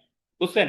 এটার বলে আরবিট্রেশন ক্লজ, যে ভবিষ্যতে জায়গা বেচা কেনা নিয়ে যদি আমাদের মধ্যে কোনো সমস্যা হয় তাহলে আমরা এটা সালিসির মাধ্যমে নিষ্পত্তি করব। তো এরকম কোনো শর্তও যদি থাকে তাহলে আপনি 12 ধারার মামলা করে কোনো প্রতিকার পাবেন না। এই হলো আপনার 12 আর 21।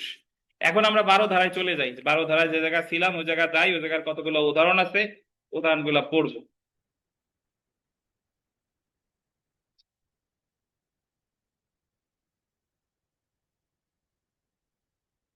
সেলফ প্র্যাকটিসের 4 নাম্বার প্রশ্নটা প্রথমে পড়বো। নিম্নের কোন চুক্তি সুনির্দিষ্টভাবে প্রতিপালনের জন্য বাধ্য করা যাবে? যে চুক্তি পালন না করলে সাধিত করতে অর্থ দ্বারা পূরণযোগ্য, যখন ট্রাস্টি কোনো সংশ্লিষ্ট ট্রাস্টের পরিপন্থী চুক্তি করে, যে চুক্তি বাতিলযোগ্য প্রকৃতির, যখন কোনো স্থাবর সম্পত্তি বিক্রি চুক্তি করা হয় কোনটা বলবৎ করা যাবে? স্থাবর সম্পত্তি বিক্রি করা হয়, কারণ বাদ বাকিগুলো অর্থ দ্বারা বা ট্রাস্টের পরিপন্থী বা বাতিলযোগ্য, এগুলো সবগুলো বাকি তিনটা কোন ধারায় পড়ে? 21 ধারায়। আর গটা পরে কত ধারায়? 12 ধারায়। 5 নম্বর প্রশ্নটা দেখেন, নিম্নের কোনটি আইন অনুযায়ী বলবৎযোগ্য? এ বি কে ব্যক্তিগত সেবা দেওয়ার চুক্তি করে, সেবা দেওয়াতে যোগ্যতা, এটা বলবৎ করা যাবে না। এ বি কে বিবাহ চুক্তি করে, বলবৎ করা যাবে না। লেখক এ প্রকাশক বি এর সাথে একটি উপন্যাস রচনা চুক্তি করে, সূক্ষ্ম জটিল বা ব্যক্তিগত যোগ্যতা, করা যাবে যাবে না। এ বি এর সাথে সম্পত্তি বিক্রয়ের চুক্তি করে, সম্পত্তি বিক্রয় চুক্তি বলবৎ করা যাবে। এটা আছে কততে? 12তে। বুঝছেন? তো এইভাবে 9 নাম্বার প্রশ্নটা দেখেন, এই প্রশ্নগুলো সব বুঝে বুঝে পড়ে ফেলতে হবে। চুক্তি সুনির্দিষ্ট কার্য সম্পাদনের কোনো মামলায় যে ক্ষেত্রে কোনো সময়কাল নির্ধারিত নেই, সেক্ষেত্রে তামাদি মেয়াদ গণনা আরম্ভ হবে অস্বীকৃতি বিষয় জানার তারিখ হতে। যদি সময়কাল নির্ধারিত থাকতো তাহলে ওখান থেকে 1 বছর, আর সময়কাল নির্ধারিত না থাকলে অস্বীকৃতি জানার তারিখ থেকে। ঠিক আছে? সেলফ প্র্যাকটিসের 2, 7, 8, 9 এগুলো কষ্ট করে পড়ে ফেলবেন, বিশেষ করে উদাহরণ আলা যতগুলো প্রশ্ন আছে আমরা সামনে পড়বো। 22 নম্বর প্রশ্ন কি আছে পড়েন।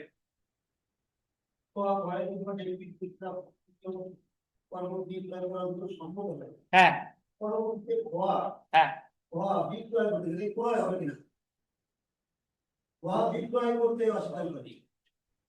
হ্যাঁ, বিক্রয় করতে অস্বীকার হতে পারে, সমস্যা কি?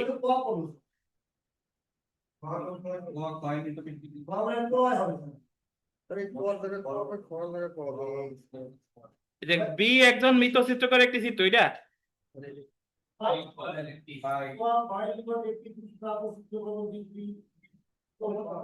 হুম এই জায়গায় হবে ক উহা বিক্রয় করতে অস্বীকার করে, ক্ষয়ের প্রতিকার কি? সেটা হবে ক জায়গায় বিক্রয় করতে অস্বীকার করে, ক্ষয়ের প্রতিকার কি?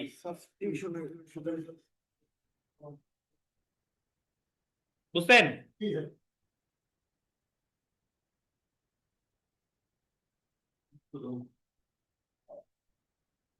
আমি 21 নাম্বার প্রশ্নটা একটু পড়ি। 21 নাম্বার দেখেন, বি একজন মৃত চিত্রকরের একটি চিত্র এবং একজোড়া কার্যকর্যে খচিত দুষ্প্রাপ্য সিনেমাটির পাত্র বিক্রি করতে সম্মত হয় এবং এ তা ক্রয় করতে সম্মত হয়।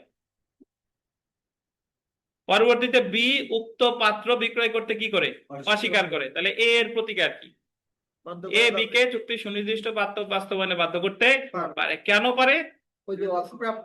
এটা কি? আর এই কারণে এটা হচ্ছে দুষ্প্রাপ্য প্রকৃতির। বুঝতে পারছেন?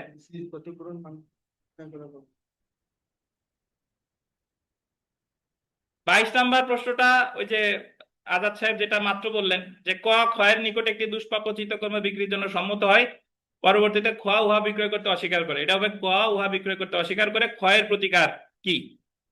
প্রকৃত ক্ষতি নিরূপণের মানদণ্ড না থাকায় চুক্তি সুনির্দিষ্টভাবে বাস্তবায়নে এই জায়গায় খ কে বাধ্য করতে পারে। তো এই জায়গায় উত্তর হবে কি?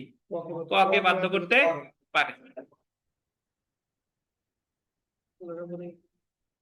তো এই ধরনের যত প্রশ্ন আছে কষ্ট করে পড়ে ফেলবেন। বিশেষ করে 25 নাম্বার প্রশ্নটা যদি দেখেন, এ বি এর সাথে বি এর ছবি আঁকার চুক্তি করেছে। বি ছবির জন্য 1000 টাকা প্রদানের সম্মতি হয়েছে, বলছে যে ছবি এঁকে দিলে আমি 1000 টাকা দিব। ছবিটি আঁকা হলে, গোল্ডেন আঁকা হলে মানে আঁকা হয়ে গেছে, বি মূল্য পরিশোধ করলে এ ছবি দিতে অস্বীকার করে। আঁকা হয়ে গেছে, এখন মূল্য পরিশোধ করলে দিতে অস্বীকার করে। এক্ষেত্রে তাদের দিতে বাধ্য করা যাবে, কারণ আঁকা হয়ে গেলেই সেটা দুষ্প্রাপ্য, স্বতন্ত্র এবং দুষ্প্রাপ্য। কিন্তু যদি সে ছবি আঁকতে না চাইতো তাহলে আবার তারে বাধ্য করা যেত না। বুঝছেন? আমরা চলে আসে একটি 13 ধারা, যে চুক্তির বিষয়বস্তু আংশিকভাবে বিলুপ্ত হয়েছে। গোল্ডেন, যে চুক্তির বিষয়বস্তু আংশিকভাবে বিলুপ্ত হয়েছে।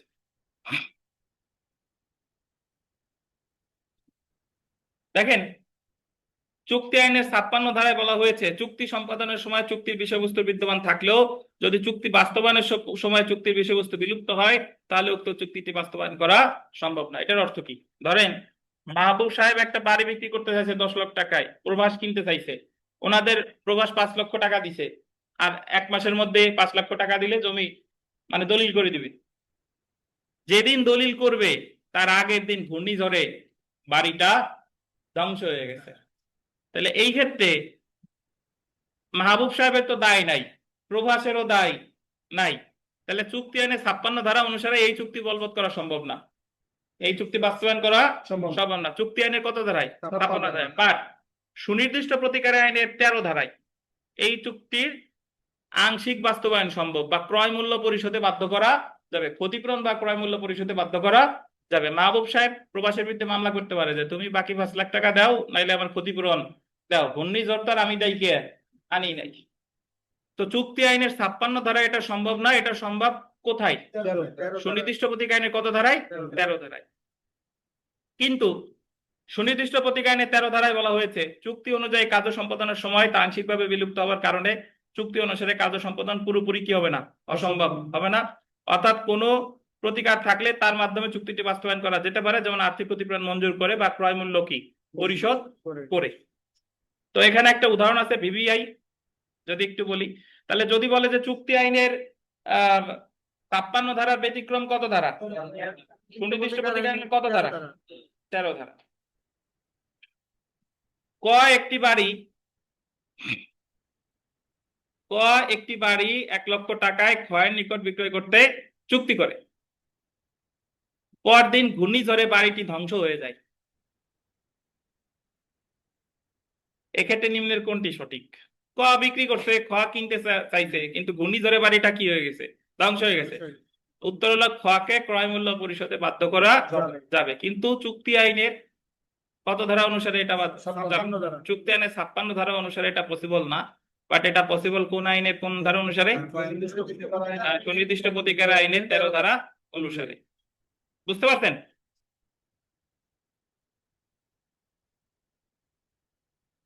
তেরো ধারার আর একটা উদাহরণ আমরা পড়বো। এখানে সেল প্র্যাকটিসের একটা প্রশ্ন আছে, 4 নম্বর প্রশ্নটা পাইছেন? বি কর্তৃক পরিশোধযোগ্য অর্থের বিনিময়ে এ বি এর সাথে চুক্তি করে যে, মানে বি এর জীবদ্দশা পর্যন্ত তাকে বি এর বার্ষিক আয় বা বৃত্তি দিবে। আগে আমি একটু বুঝাই, এই উদাহরণ পরে পড়ি, আগে আমি একটু বুঝাই তাহলে ভালো বুঝবেন। ধরেন দিনেশ সাহেব বলছে পীযুষ রে যে পীযুষ তোরে আমি এককালীন 5 লাখ টাকা দিব, 1 মাসের মধ্যে 5 লাখ টাকা দিব। হ্যাঁ, আসসালামু আলাইকুম। ওয়ালাইকুম আসসালাম।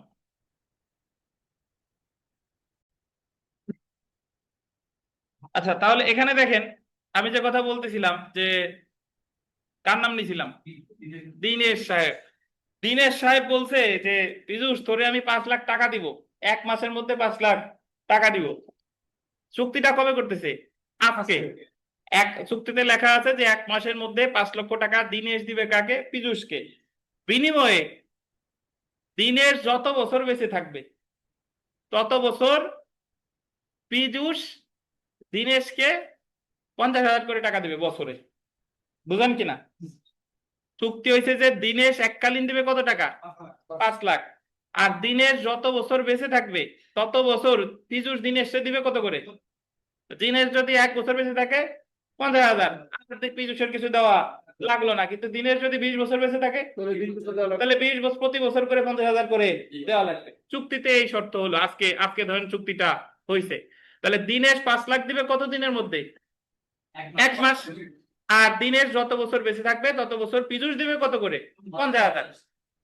দিনেশ কি এখনো টাকা দিছে? তাই নাই। কত দিনের মধ্যে দিবে? 1 মাসের মধ্যে। এই চুক্তি হইছে। চুক্তি হওয়ার 2 দিন পরে দিনেশ এখনো টাকা দেয়নি, 1 মাসের মধ্যে দিতে হবে। চুক্তি হওয়ার 2 দিন পরে দিনেশ মনে করেন যে যে কোনো কারণে হোক মারা গেছে। তাহলে দিনেশ কি 5 লাখ এখনো দিছে? দেয় নাই। তাহলে পীযুষ মামলা কইরা দিনেশের যে বৈধ প্রতিনিধি তাদের কাছ থেকে ক্ষতিপূরণ বা এই 5 লক্ষ টাকা আদায় করতে পারবে। বুঝতে পারছেন? এইটা চুক্তি আইনের 56 ধারায় সম্ভব না, কিন্তু সুনির্দিষ্ট প্রতিকার আইনের কত ধারায় সম্ভব? 13 ধারায় সম্ভব। বুঝেন নাই বোধহয়? এখন যদি আপনার কাছে মনে হয় যে এটা অমানবিক হয়ে গেল না স্যার, সে তো টাকা না দিয়ে মারা গেল। আচ্ছা, টাকা না দিয়ে মারা গেল, চুক্তি তো টাকা তো 5 মাস 1 মাসের মধ্যে তার দেওয়ারই কথা। আর চুক্তিতে তো শর্তই আছে যে সে যদি প্রতি বছরে 50,000 দিবে, তার মানে কি যদি না বাঁচে তাহলে দেওয়া লাগবে না। তাহলে চুক্তি যেহেতু দুইজনের মধ্যে হয়েছিল, যেহেতু একটা ভ্যালিড কন্ট্রাক্ট, তাহলে পিজু সেই জায়গায় মামলা করে দিনেশের বৈধ প্রতিনিধির কাছ থেকে টাকা আদায় করতে পারবে, ক্রয় মূল্য পরিশোধে দিনেশের বৈধ প্রতিনিধিরে বাধ্য করতে পারবে। এটাই কত ধারা? 13 ধারা। এই যে দেখেন, এবার পড়লে বুঝবো যে বি কর্তৃক পরিশোধযোগ্য অর্থের বিনিময়ে এ বি এর সাথে চুক্তি করেছে, মানে ওই এককালীন 5 লক্ষ টাকা দিবে কে? বি। এ বি এর সাথে চুক্তি করেছে বি এর জীবদ্দশা পর্যন্ত তাকে বার্ষিক আয় বা বৃত্তি দিবে। এই বৃত্তিটা কে দিবে? এ দিবে। যেদিন চুক্তি করা হয় তারপর দিন বি ঘোড়ার উপর থেকে পড়ে যায় এবং হত্যা করা হয়। হত্যা করা হয় বা মারা যায় বা নিহত হয়, যায় লেখেন, হত্যা করাটা ভাষাটা ঠিক নাই। ঘোড়ার উপর থেকে পড়ে যায় এবং কি হবে?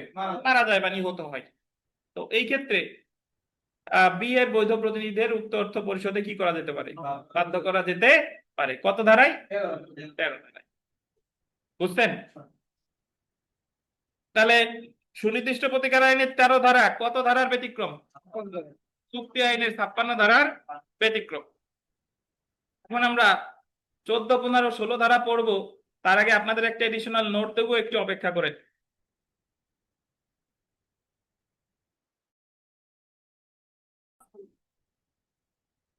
আমরা পড়া শুরু করি। 13 ধারা আমরা তো এতক্ষণ ধরে ব্যাখ্যা দিলাম। 13 ধারা আশা করি আপনারা সবাই বুঝতে পেরেছেন।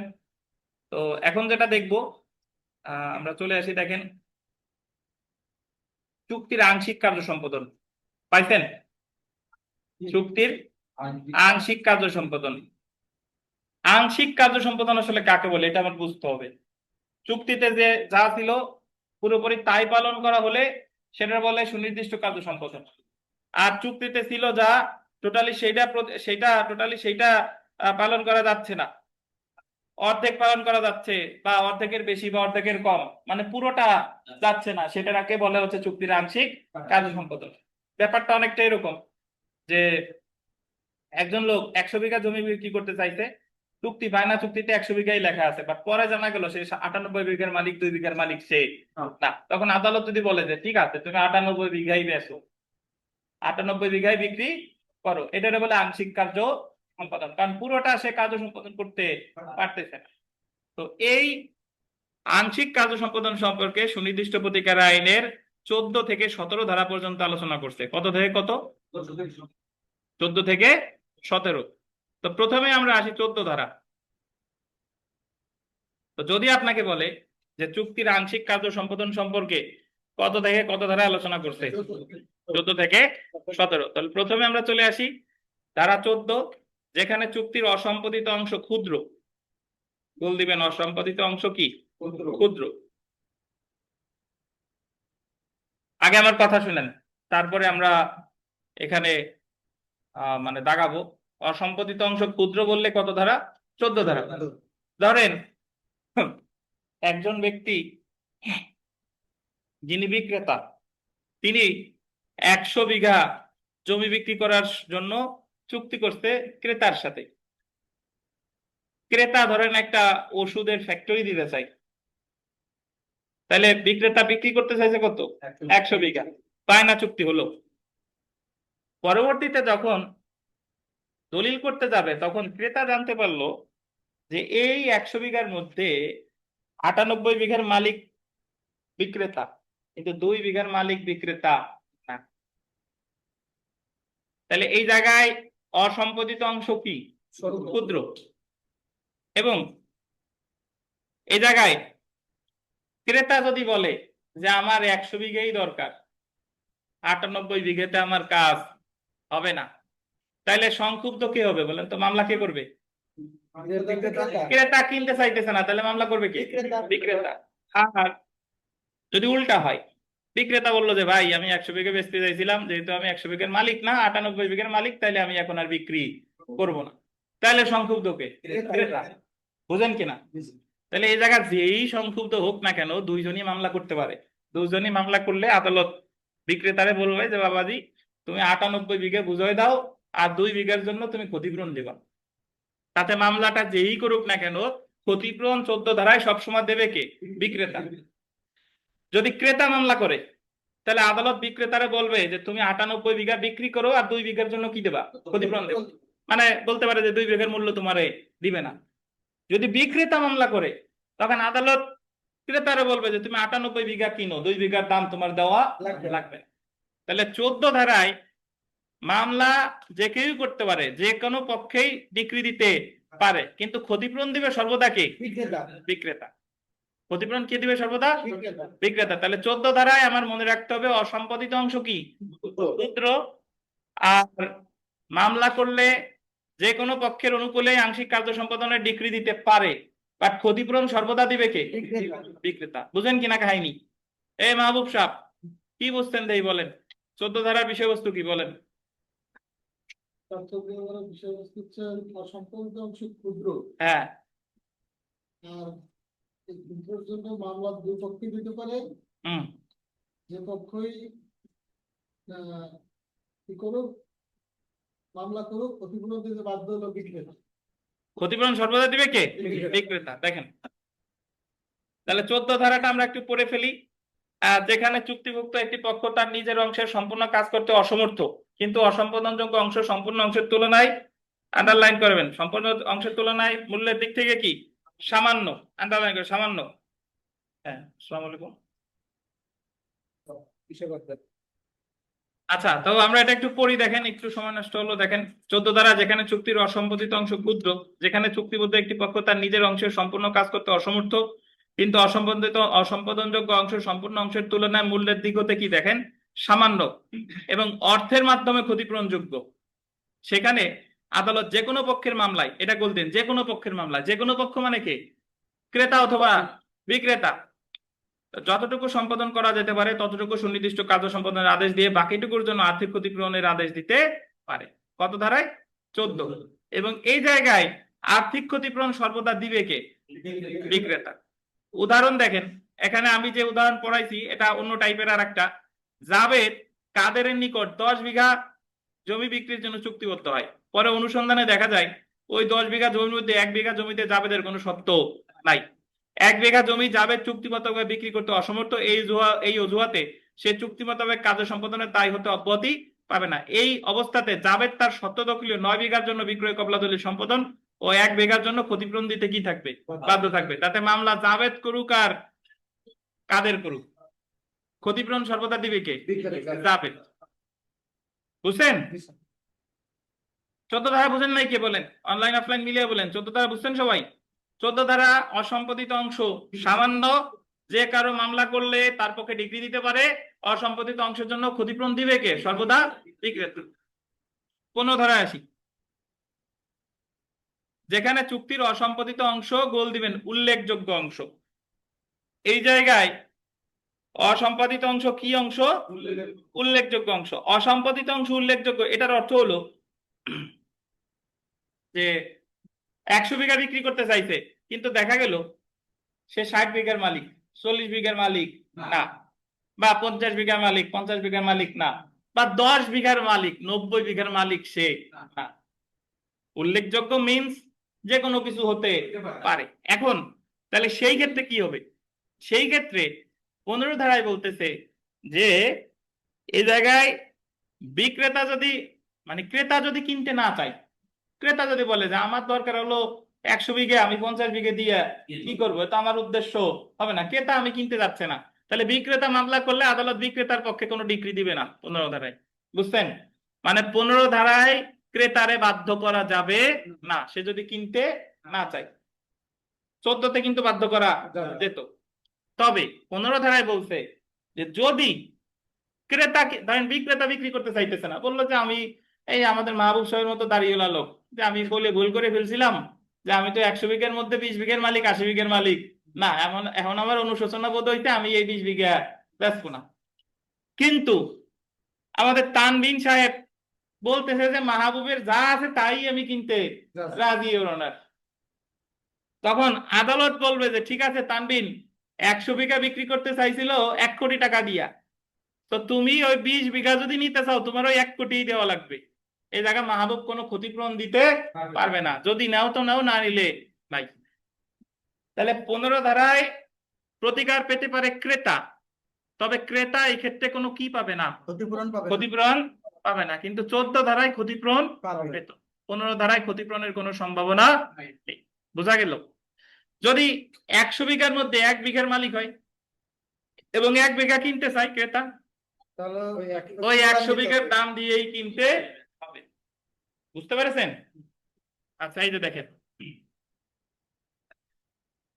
যে যেখানে চুক্তির অসম্পাদিত অংশ উল্লেখযোগ্য অংশ, যেখানে চুক্তিবদ্ধ একটি পক্ষ তার অংশের সম্পূর্ণ কাজের সম্পাদনে অসমর্থ হয় এবং অসম্পূর্ণ অংশ সম্পূর্ণ অংশের সম্পূর্ণ কাজের একটি উল্লেখযোগ্য অংশ হয়, অথবা তার আর্থিক ক্ষতিপূরণ পর্যাপ্ত না হয়, তবে সে সুনির্দিষ্ট কাজ সম্পাদনের জন্য একটি ডিক্রি পাওয়ার অধিকারী হবে না। কিন্তু আদালত, আন্ডারলাইন করবেন, চুক্তি ভঙ্গকারী পক্ষকে তার পক্ষে যতটুকু সম্পাদন করা সম্ভব চুক্তির ততটুকু অংশ সুনির্দিষ্টভাবে সম্পাদন করার আদেশ দিতে পারবেন। যদি বাদী পক্ষ আরো কার্য সম্পাদনের দাবি পরিত্যাগ করে এবং কার্যের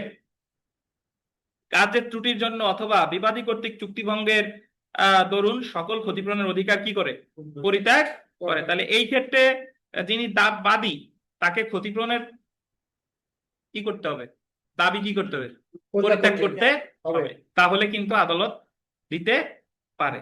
এখন একজন প্রশ্ন করছে উল্লেখযোগ্যর জায়গায় বড় বলা যায় না স্যার? না, উল্লেখযোগ্য আর বড় এক না। কারণ আমি তো বললাম যে 80-20 হইতে পারে, তাহলে বড় হইলো কেমনে? 50-50 হইতে পারে, তাহলে বড় হইলো কেমনে? যদি 30 বিঘা 70 বিঘায় তাইলে বড় হয়, ঠিক আছে? তাহলে সকল বড়ই উল্লেখযোগ্য, কিন্তু সকল উল্লেখযোগ্যই বড় না। বুঝলেন কিনা? তাহলে আমার এই জায়গা কি বলতে হবে, উল্লেখযোগ্য অংশই বলতে হবে। আমরা একটা উদাহরণ পড়ি, এখানে দারুণ একটা উদাহরণ আছে যে জাবেদ 1 লক্ষ টাকায় ঢাকা শহরের একটি বাড়ি সংলগ্ন বাগান সহ কাদেরের নিকট বিক্রয় করতে কি হয়, চুক্তিবদ্ধ হয়। মানে 1 লক্ষ টাকায় জাবেদ বিক্রি করতেছে একটা বাড়ি আর বাগান একসাথে। বাড়ি ব্যবহারের জন্য বাগানটি গুরুত্বপূর্ণ, ওই বাড়ি যদি আপনি ব্যবহার করতে চান তাহলে বাগানটা অবশ্যই কি গুরুত্বপূর্ণ।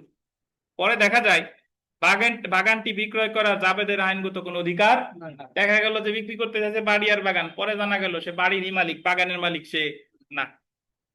এ অবস্থায় জাবেদ কাদেরের বিরুদ্ধে চুক্তির সুনির্দিষ্ট কার্য সম্পাদনের জন্য ডিগ্রি পেতে পারে না। কিন্তু কাদের যদি সাব্যস্তকৃত 1 লক্ষ টাকা মূল্য প্রদানে ইচ্ছুক হয় এবং জাবেদের অবহেলা বা ত্রুটির কারণে ক্ষতিপূরণের দাবি পরিত্যাগ করে এবং বাগান ছাড়াই বাড়ি গ্রহণ করতে সম্মত হয়, তবে কাদের জাবেদের বিরুদ্ধে বাড়ি তার বরাবর হস্তান্তরের জন্য ডিগ্রি পাওয়ার অধিকারী হবে। মানে যে কিনবে সে যদি বলে যে ভাই আমার বাগানের দরকার নাই, আমি বাড়ি চাই, আর তোমার 1 লক্ষ টাকাই দিচ্ছি, তাহলে আদালত তারে বিক্রি করতে বাধ্য করতে পারে।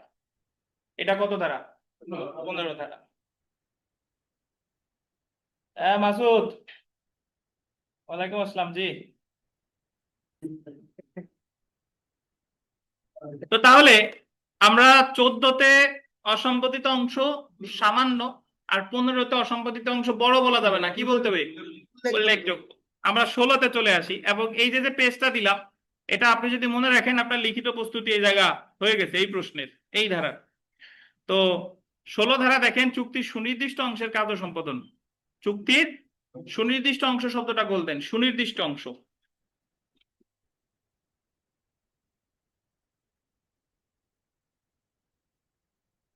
চুক্তির সুনির্দিষ্ট অংশ হলো যে ক্ষেত্রে চুক্তির এক অংশ থেকে আরেক অংশে পৃথক করা যায়। ধরেন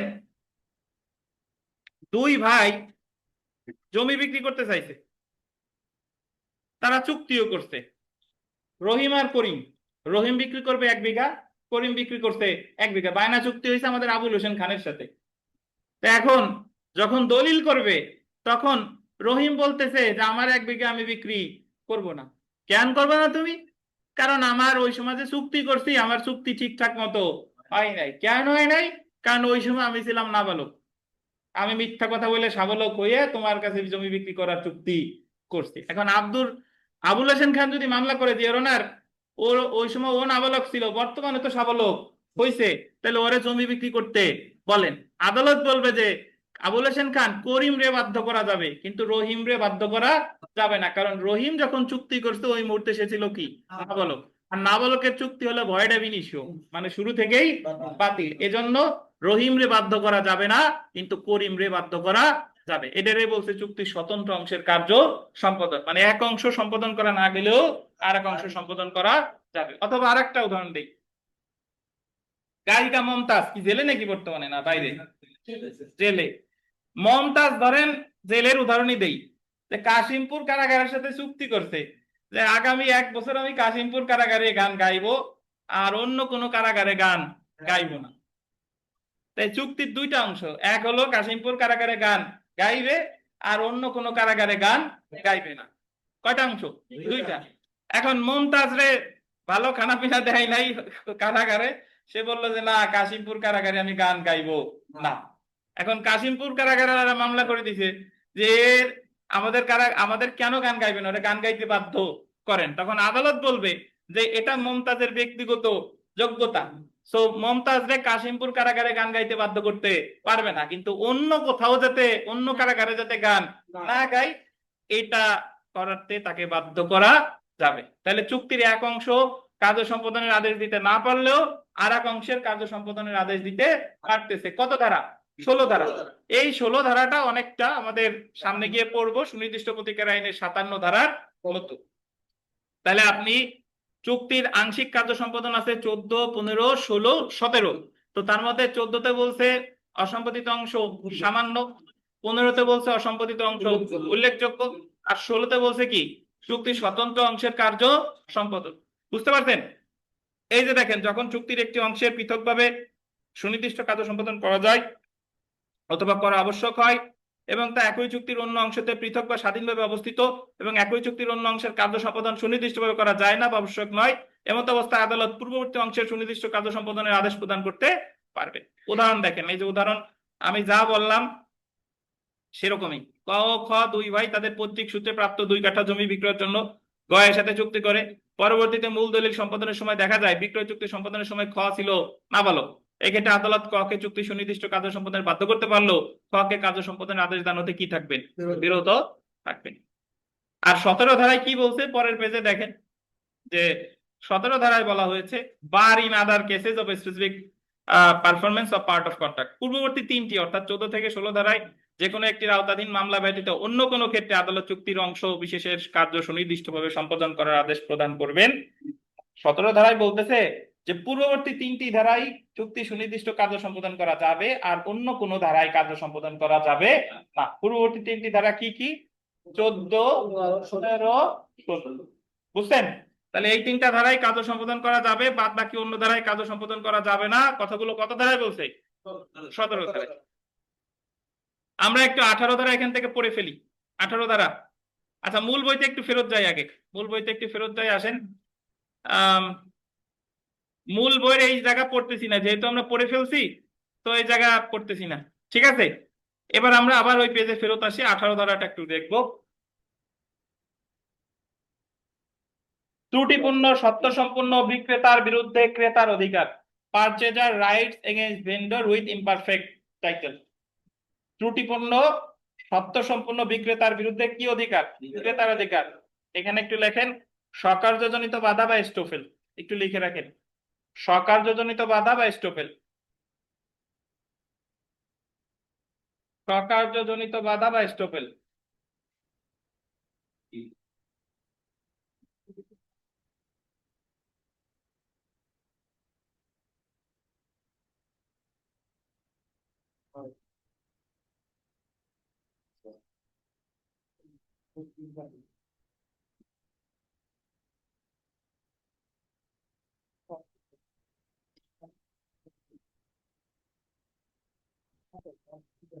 স্বকার্যজনিত বাধা বা স্টোফেল, যারা একেবারেই পারেন না তাদের জন্য না, তাদের জন্য যেটা মনে রাখতে হবে যে সুনির্দিষ্ট প্রতিজ্ঞানের কত ধারা স্টোফেল আছে? 18 ধারা।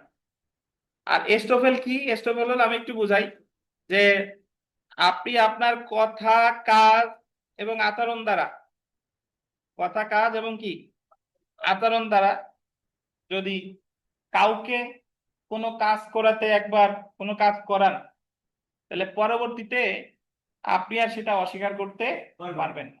কিভাবে? করিম একজন ব্যক্তি, সে দেখাচ্ছে আহ আমাদের প্রভাস রে যে আমি এই জমির মালিক, এই বলে সে চাষাবাদ করে। প্রভাস ভাবছে আসলে এই জমির মালিক করিম। তো করিম বলছে যে আমি এই জমি বিক্রি করবো, প্রভাস তুমি কিনবা 2 লক্ষ টাকা, 1 লক্ষ টাকা কম দামে ছেড়ে দিব। প্রভাস এই জমি ধরেন বায়না চুক্তি হইছে, বাট অ্যাকচুয়ালি ওই জমির মালিক করিম না, ওই জমির মালিক হলো করিমের পিতা, করিমের পিতা। তো প্রভাস তো ভাবছে মালিককে করিম। কিছুদিন পরে করিমের পিতা মারা গেলে ওই জমির মালিক করিম হইছে। প্রভাস যখন আসছে যে করিম দাদা আমার জমি দলিল করে দাও, করিম বললো যে কিসের জমি? তোমার কাছে যখন জমি আমি বিক্রি করছি তখন তো এই জমি তো আমি মালিক ছিলাম না, তো ওই 2 লাখ টাকা আবার দাও, তাহলে এবার তোমার দলিল করে দেব। প্রভাস গিয়ে মামলা করে দিছে 12 ধারা। মামলা করলে আদালতে করিম বলতেছে যে ওর অনার এই যে দেখেন আমি আগে মালিক ছিলাম না, যখন বায়না চুক্তি করছি তখন আমি মালিক ছিলাম না। আদালত বলবে যে ঠিক আছে আমি মেনে নিচ্ছি যে তুমি মালিক ছিলে না, বর্তমানে কি তুমি মালিক? জি বর্তমানে আমি মালিক। তাহলে আগে যে তুমি আকামটা করছো, এই আকামটা বর্তমান মালিক হওয়ার কারণে সেই আকামটা এখন কি হয়ে গেল? বৈধ হয়ে গেল। মানে আগে যে তোমার হস্তান্তরটা কি ছিল? অশুদ্ধ ছিল। যেহেতু তুমি বর্তমানে মালিক হইছো, তাহলে আগের শুদ্ধ হস্তান্তরটা কি হয়ে গেল? শুদ্ধ হয়ে গেল, সিদ্ধ বা শুদ্ধ হয়ে গেল। এবং তুমি আগের হস্তান্তরটা এখন আর অস্বীকার করতে পারবা না। এটারই বলে প্রিন্সিপাল অফ এস্টোফেল বা স্বকার্যজনিত বাধা। যদি বলে যে ফিডিং দ্য গ্রান্ট বাই এস্টোফেল বা স্বকার্যজনিত বাধা নীতিটি, এটা সুনির্দিষ্ট প্রতিজ্ঞা আইনের কত ধারায় আছে? 18 ধারায় আছে।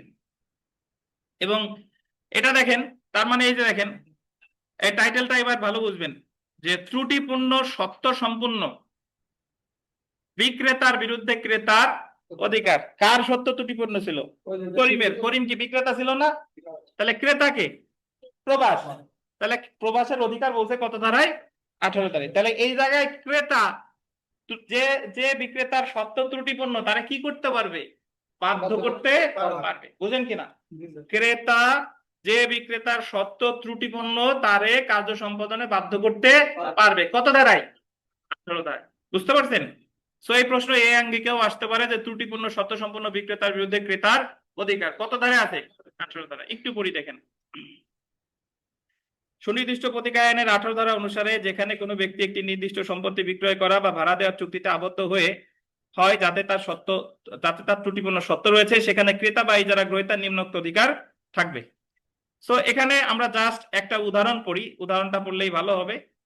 যে রহিম ক খ গ এই 3 খণ্ড ভূমিতে সত্যবান দখলকার উল্লেখে করিমের নিকট কবলা দ্বারা বিক্রয় করে এবং করিম সরল বিশ্বাসে 3 খণ্ড ভূমি ক্রয় করে। রহিম বিক্রি করছে কার কাছে? করিমের কাছে।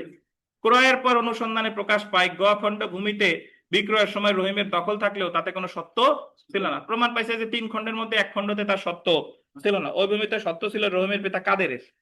1 বছর পর কাদের রহিমকে একমাত্র পুত্র রেখে মারা গেলে ওই সময় ওই ভূমির সত্ত্ব রহিমের উপর বর্তে। তদবস্থায় করিম গ খণ্ডের জন্য পুনরায় একটি কবলা দলিল পাওয়ার জন্য রহিমের বিরুদ্ধে মামলা করতে পারবে। এই ধারার এই অংশের বক্তব্য হস্তান্তর আইনে 43 ধারার অনুরূপ। মানে সম্পত্তি হস্তান্তর আইন 1882 43 ধারায় এস্টোফেল নীতিটা আছে। এস্টোফেল নীতি সম্পত্তি হস্তান্তর আইনের আছে 43 ধারায়, সাক্ষ্য আইনের আছে 115 ধারায়। যে প্রশ্ন আমাদের মিতাকে একটু আগে করছে বিচারপতিরা যে সাক্ষ্য আইনের 115 ধারায় কি আছে, আর সুনির্দিষ্ট প্রতিজ্ঞা আইন আছে কত ধারায়? 18 ধারায়। বুঝছেন? এইসব ক্ষেত্রে যদি করিমের বাবা বিক্রি করে দিত তাহলে তো আর এই করিম এই করিমের কাছে এই অধিকার দাবি করতে পারতেন না।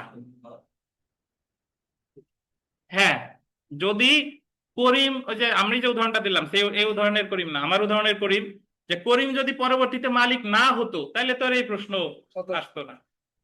বুঝছেন? তো আমরা এই 18 ধারার উল্টা হচ্ছে 25 ধারা। কত বলেন? 18 ধারার উল্টা কত? 25। 25-এ কি 18-তে কি বলছে? যে যে বিক্রেতার সত্য ত্রুটিপূর্ণ তারে কার্য সম্পাদনে বাধ্য করতে পারবে। কে পারবে? ক্রেতা। এটা হলো কত? 18। ঠিক আছে। এখন 25-এ বলছে যে যে বিক্রেতার সত্য ত্রুটিপূর্ণ তার জমি যদি ক্রেতা কিনতে না চায় তাহলে বিক্রেতা তারে কিনতে বাধ্য করতে পারবে না। আবার বলি, এই মিলন শুনেন, ইম্পর্টেন্ট কথা। যে বিক্রেতার সত্য ত্রুটিপূর্ণ তারে বিক্রি করতে বাধ্য করতে পারবে কে? ক্রেতা। কততে? 18। 25-এ বলছে যে বিক্রেতার সত্য ত্রুটিপূর্ণ, তার সত্য ত্রুটিপূর্ণ দেখা ক্রেতা যদি বলে যে তোমার জমি আমি কিনবো না, বায়না চুক্তি করছি তো করছি, তোমার জমি আমি কিনবো না, সো বিক্রেতা যদি মামলা করে তাহলে ক্রেতারে কিনতে বাধ্য করতে পারবে না। এটা কত ধারা? 25 ধারা। একটু উদাহরণ দিলে বুঝবেন। ধরেন করিম, আগের উদাহরণই বলি যে করিম একটা জমি তার ভাতিজাদের দান করছে, কিছুদিন পরে সেম জমি বিক্রয়ের জন্য চুক্তি করছে প্রবাসের সাথে। তাহলে যেটা বিক্রি চুক্তি করছে কয়দিন আগে সেটা কি করছে? দান করছে। তো প্রবাস প্রথমে জানতে পারে নাই, কিনতে চাইছে। বায়না চুক্তির কিছুদিন পরে প্রবাস জানতে পারলো যে করিম আগে এই জমি কি করছে? একজনকে দান করছে। তার মানে করিমের সত্য জায়গা কি? ত্রুটিপূর্ণ। প্রশ্ন কি?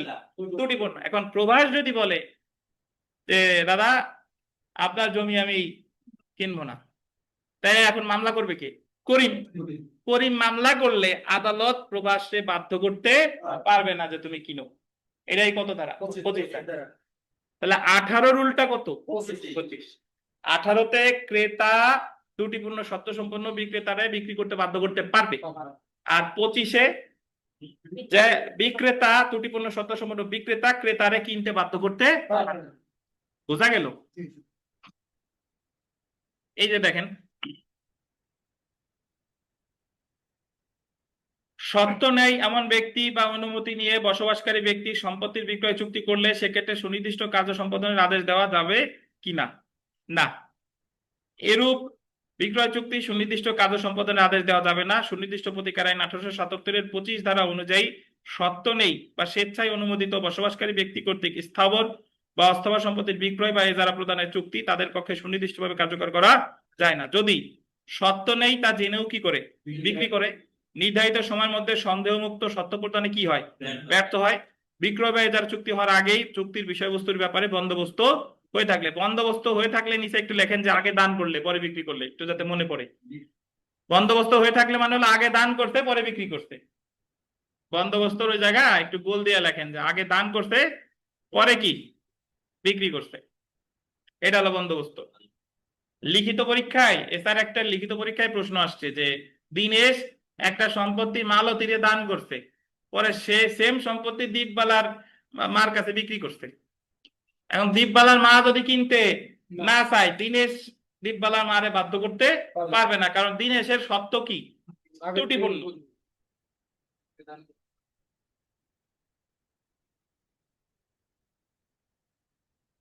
বুঝছেন? তো শুনেন, আপনাদের আগামীকাল পড়া নাই। আগামীকাল আমি একটু ঢাকা থাকবো, আগামীকালই ইনশাল্লাহ চলে আসবো। তো এই জন্য আগামীকাল আপনারা ওই আগামী পরশুর যে দেওয়ানি কার্য, পরশুর যে কি পরীক্ষা আমাদের দেওয়ানি কার্যবিধির যে 100 মার্কের পরীক্ষা, সেটার জন্য প্রস্তুতি নেন। আর দেওয়ানি কার্যবিধির আরো ক্লাস টেস্ট সামনে আমরা পাবো, সেটা আগে পরীক্ষা 100 মার্কের দেন, তারপরে আমরা দেওয়ানি কার্যবিধির ক্লাস টেস্ট নিব। আর আজকে এ পর্যন্তই, একটু কম পড়লাম। আর বার কাউন্সিলের নোটিশ দেখতে পারলে ভালো হতো। মনে হয় না যে 29 তারিখে পরীক্ষা হতে পারে, তারপরেও আমরা এই জায়গা দেখা যাক কি হয়। আর এই যে আমরা যা পড়তেছি এটা ভালো করে পড়েন। অনলাইনে যাদের কাছে বকেয়া আছে, অনলাইনে অনেকের কাছে বকেয়া আছে, আপনারা নিজ দায়িত্বে দিয়ে দেন।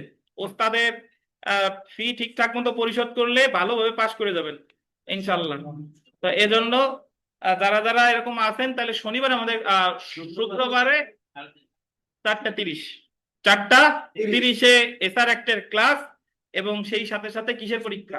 দেওয়ানি কার্যবিধির পরীক্ষা। 100 মার্কের পরীক্ষার আগামীকাল পড়া নেই। যারা যারা আপনাদের পরিচিত আছে বলে দিন, আবার কেউ যেন এসে ফেরত না যায়। তো ভালো থাকেন, আল্লাহ হাফেজ।